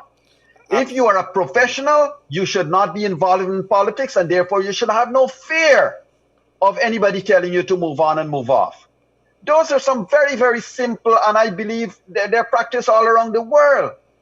What is so different in Guyana that you drum up fears in people that a new government gonna take recriminating actions against you? You know, we are going to stand up and speak out if the government does take any action against public servants. That must not happen. But at the same time, if public servants have been abusing state assets, have been on a political platform, and have been part of the gerrymandering and part of this nightmare of this 100 days, then I am not, as a citizen of Guyana, going to be happy to see them continue to be paid by me and my fellow taxpayers. A different dispensation. There's another caller online. Good afternoon, caller. Good afternoon, caller. You're on the air. Good afternoon, Dil. Good afternoon. Good afternoon, sir. Yeah. Hear this. Here we need, I like how the British High Commissioner come out and speak about constitutional change, because that's my concern. Now I can speak on a neutral ground again as yesterday. Now we need to get rid of this foolishness. Brian Tawari just got a contract at $800 and something million with nobody they know nothing about. Suddenly he get this contract, and then they had another 500 and something million contract. Second, prior to that contract, here with this APNU government went miserably wrong with the people. Aubrey Norton, who is a member, rent a building, and even before the person could, the building wasn't the person building, he gave the person the money to rent this building, and they lay back. They didn't do anything about it. But listen to the bomber that we need to get rid of and the fear that lies upon the next bench. It shows this nation clear. I want Yoke, my friend Yoke, because I love Yoke spirit. I want he to explain to me in which country in the world will we see here happen with Infanali and Nandalal when their cases keep pushing back. They have influence into the court system, and this is where the fear lie within these people that failing to give up office. This is the reality. But I want Yoke to hold on to the piece of note, because I can rock your foot.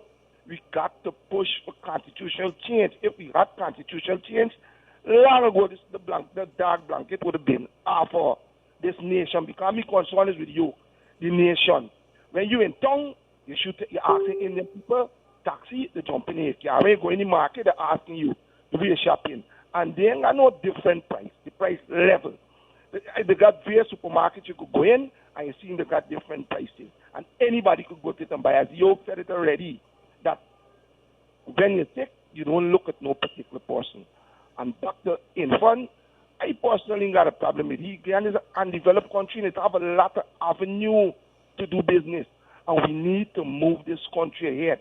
But this darkness is show, and then why Yoke deal with this one, because definitely they're telling you, this is a fear that in this other country you know that shows that with Nanalal, when you have to go and levy evidence, push back.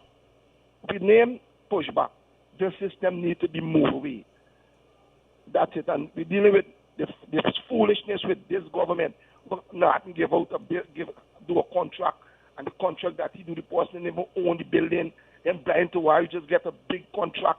We didn't even publish in the making. Well, we didn't even show you the architect drawing. Nothing. Just float up. But these stupidness need to rearrange. But with all come from his cut.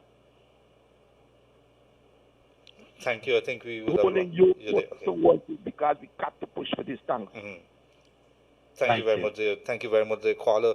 And Yog, maybe you want to address something on that. In the meantime, let me go ahead. Caller is right. We need to continue to beat that drum of constitutional reform. It must not be winner take all. We cannot hand over such a system to our children. We cannot. We have seen what damage it does to our nation. We have seen what damage it can do to us as a people. Today we are totally split. Now, with regards to the calls that were made about Mr. Nandalal and Mr. Irfan Ali, I am sure, Leonard, I would probably want to invite Mr. Nandalal on one of our Room 592s to have an open discussion with him about it, because I would not be able to answer. But I would want to say this. This nation, I think I was one of the most shocked persons, because I spoke out loudly about what transpired, or what I believe transpired 2013, 2014 and before. I was shocked when this government decided to empower and make Soku and Sarah into political tools. Now what they did, they took pleasure in marching who and who? They marched Roger Luncheon and Vincent Brassington, and would this nation ever forget those things? But guess what? You talk about Nandalal, you talk about Irfan Ali, 5 years in office, prosecute them, the man. You are in charge of the government. There matters going to the court, and your own attorney general is being told you don't have a case. Look, the DPP, everybody knows. Well, if you don't know, let me tell you. The attorney general over the past 3-4 years, Leonard, he employed a slew of attorneys.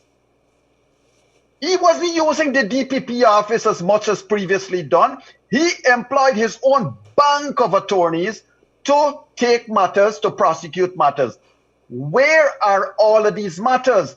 You can now come to me and say you haul Leonard in front of the courts, but Leonard has his way with the courts. I cannot allow my conscience to accept that people like Madam Roxanne George, people like Mr. Kisoon, people like the judges and magistrates in this country, especially at the higher level, I am not going to say that they have been politically influenced or directed. I have studied law, at least at a bachelor's degree level, and the one thing that I'm taught and told and I've seen is that the judiciary is independent. Look, if the judiciary was not independent, do you think what transpired over this week would have been allowed to be transpired? No, it wouldn't. So I believe that, but I also believe that this government has failed, and failed in so many things, and now they don't want to accept that the consequence of their failure is to get the boot. Final thing I'll say, Leonard, when you talk about corruption and you talk about transparency, the other thing, the gentleman mentioned the contract. There are contracts that are being doled out, but that aside, there are duty-free concessions that have been taken and allowed after September 30th. Remember, September 30th was when even the CCJ said you are a caretaker government. So those are the kind of things we have to have openness for, because when you talk about remuneration packages, look, somebody just texted me to remind me that the people, the ministers and so forth, they get a brand new vehicle every 3 to 5 years.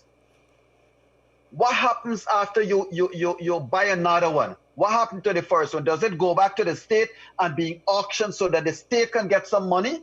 Or do they sell it themselves and raise personal finances? All of those are things. If we want to move on as a nation, we have to have equal footing, and we have to set some real strong rules. Absolutely, and the country cannot move forward without regulations and rules. And let me tell you, a little earlier when we started today's edition, Yog, we spoke about bringing some surprises to our people. We have received dozens, literally, of texts from people. And I want to say that we're going to go through it. We're going to make contact with the people that we believe are in desperate need. We're going to be calling you guys. And so we'll make arrangements for those deliveries. We thank you, but it doesn't end today. We are going to continue looking at ways in which we could continuously reward our people who have been with us. But not only that, Yog, we have to start looking long term. How do we solve some of the issues in this country, bringing the experts on?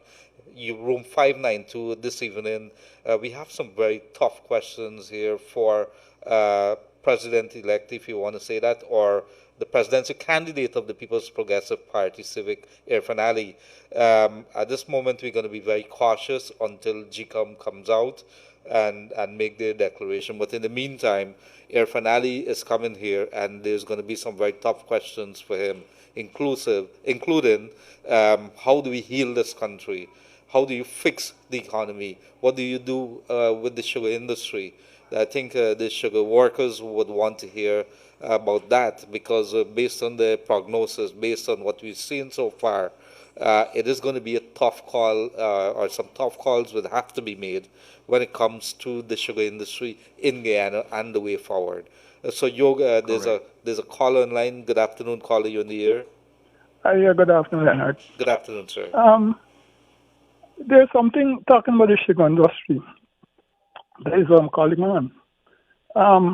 This guy, Tony Vero, he was one time advocating that Gaisuko should be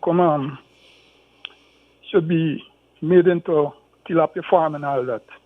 Now he's with the PPP, who is advocating to opening the sugar industry. How would he be able to be in the same outfit when he was advocating for that all the while? Thank you. Thank you very much. So some very good point. I'm not sure. I think some decisions would have to be made with regards to the sugar industry, and it would not be only at a political level, Yog. Not at the political level only. Correct. Well, Leonard, look, I mean, I have never met Mr. Tony Vera. I've never had a discussion with him. But here is what we do know, and both sides, and I want to give credit to both the PPP and APNU+AFC. Look, every political party is a conglomerate or is a coming together of persons with different training, different background. They would agree and strongly disagree on various things. However, for the sake of a united front and for the sake of moving towards a strategic position, those who disagree will want to be influenced or want to be educated that this is the better way to go. So that is a very good call that, Mr. Vera may have had differing opinion, but now if he's joined the PPP slate, I do hope that the PPP would certainly educate him as to what has to happen. But don't forget, sir, and ladies and gentlemen, when we're talking about sugar, we're not talking about sugar workers alone, We're talking about $1 billion to the NIS. We're talking about drainage and irrigation. We're talking about propping up this country. Foreign exchange, taxes, right? Yeah, we're talking about, as Ramesh Prasad said last night, the velocity of money. We're talking about empowering people to do things. And we're also talking that you let 10,000 workers go home without even thinking about an alternate job. In your mind, you're satisfied. I paid them a severance. I paid somebody $200,000, and that's a severance. And if they're 40 years old and they got to live another 40 years, a man, his wife, and 2 children, 4 persons must live for the next 40 years and do whatever they got to do to maybe sell planting chips. But if we all sell planting chips, who's going to buy it? I don't know. The person who's selling cassava chip? I don't know. There's a caller online. Good afternoon, caller. Good afternoon, sir. How are you? Pretty good, sir. Go ahead. Now we're speaking about elections, Terry. And what about this COVID? I heard the airport is going to open the 1st of July. Do you think that is a wise thing to do, seeing that the alarming cases are in Brazil and Region 9? How do you protect that? Okay. Any other questions? Could we answer off here? No problem. Thanks a lot. Thank you very much, caller. Very good question. COVID-19 is really taking a back seat, but I guess, Yog, we have to look at, we have to come back and look at it in a very decisive way, this COVID-19 and what is happening. What I could tell you based on talks, I've been talking to a lot of the decision makers within Guyana, and what we're seeing, it's not going to go away for the time being. We've seen new cases coming up. We've seen a couple of days, maybe a lull. We've seen in neighboring Brazil that situation is not dying down. So while you might be hearing reports coming from North America and the other places in the drop in cases, number of cases, in the region here, Brazil has become the epicenter of this continent, and we're part of it, and we have open borders, so we'd have to look at that. The opening of the airport, I'm not sure whether there's a wise decision at this point in time. We have continuously shifted the goalposts when it comes to making decisions, not only decisions on the borders and then the airport and so on, but in the way we do things and implement them, the way we enforce the regulations when it comes to COVID-19. So there are many questions there. I presume there has to be moved pretty quickly in keeping with what Dr. Yog Mahadeo and others would have been calling for, which is we should have a cross-section of society in a non-political COVID-19 task force, and do that as early as possible. Yesterday, last week, that should have been implemented, not today, tomorrow. So that has to be done pretty quickly. Yog, very quickly. Well, Leonard, what do you expect? Look, I mean, you have the politicians in charge of a national health crisis. So they're only going to make political decisions. They're making decisions to suit themselves. No two ways about it. With regards to the opening of the airports, we have heard, we see the United States, for example, slowly opening up back. We know that Trinidad is presently giving their teachers special stipend to keep the education system, to get the children prepared for exams. We're not hearing anything locally here. With regards to the opening of the airport, I would want to say, Leonard, the airport and opening of the ports, it's something that government needs to strategically look at. I am not opposed to the airports reopening, providing we're all going to ensure that there are serious protocols in place and those protocols are followed to the T, followed literally. Because remember, a lot of our brothers and sisters, Guyanese people, are overseas. They're stranded. There are people stranded in Jamaica. Fodadin, our cricketer, is stranded in Jamaica as we speak with a group of persons. There are still persons stranded in the US, all over. So they need to come home, but we need to have protocols in place. About COVID, Leonard, when last you have heard the government say anything about COVID? That is true from the task force level. So this evening, elections and COVID-19 watch. We are coming down to a close to this edition. Unfortunately, it's really been a big pleasure, as it has been for the last couple of weeks. What I could tell you this evening, it is a must-watch program. If you care about this country and you care about what our leaders have planned for this country, it is going to be the presidential candidate of the People's Progressive Party, Civic, in room 592, being hosted by Dr. Yog Mahadeo, and along with myself as co-host, Leonard Gildarie. Yog, very quickly, maybe in a synopsis, what could you say to Guyana, to the people who are listening with regards to what is expected to come from that interview, some of the questions? We are certainly hoping to ask Dr. Irfan Ali a couple of questions pertaining to a couple of things that were raised on this program here, Leonard. Over the past week or so, we have discussed that how a new government's priority has to probably be re-examined. What they had in their manifestos may not necessarily now be priority number 1, 2, and 3, given that COVID is here, given that the economy has a $92 billion deficit. Remember, your deficit in the economy is much higher than the amount of money you got, the oil money, the 90-something million dollars you got overseas. So we want to ask him this. We know that he has a financial background. We want to ask him that. We want to talk about infrastructure. We want to talk about his vision, 2020 and beyond.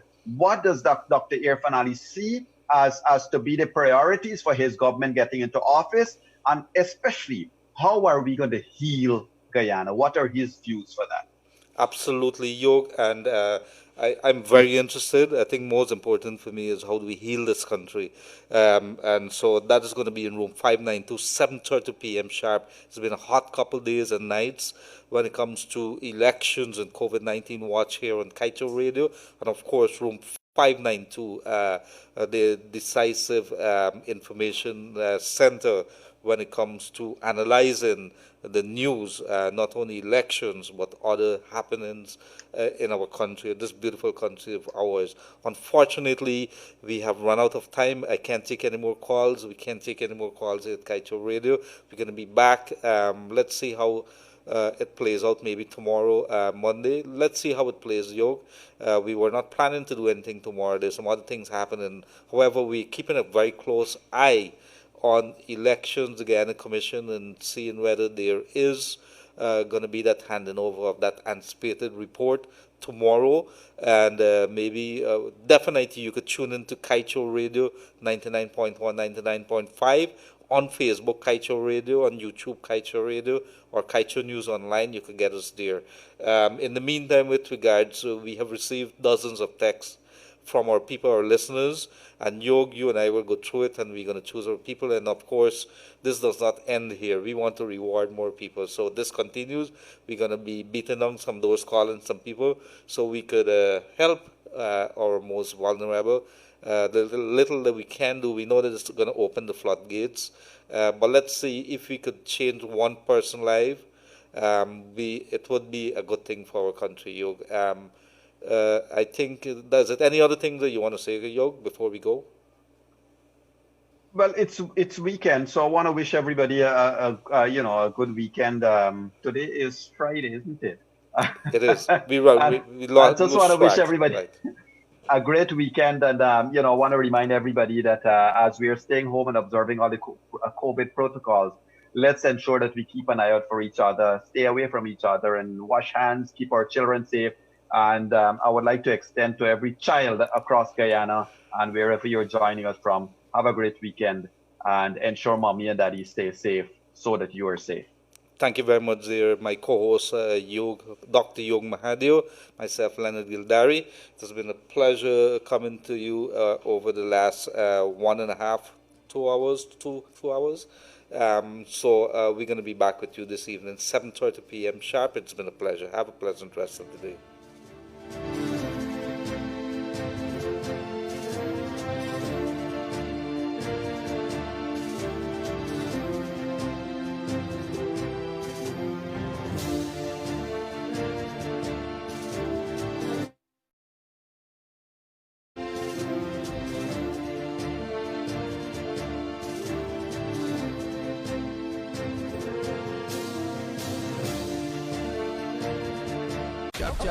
And here goes, I represent for 99.1 Kaito Radio, the radio with a difference.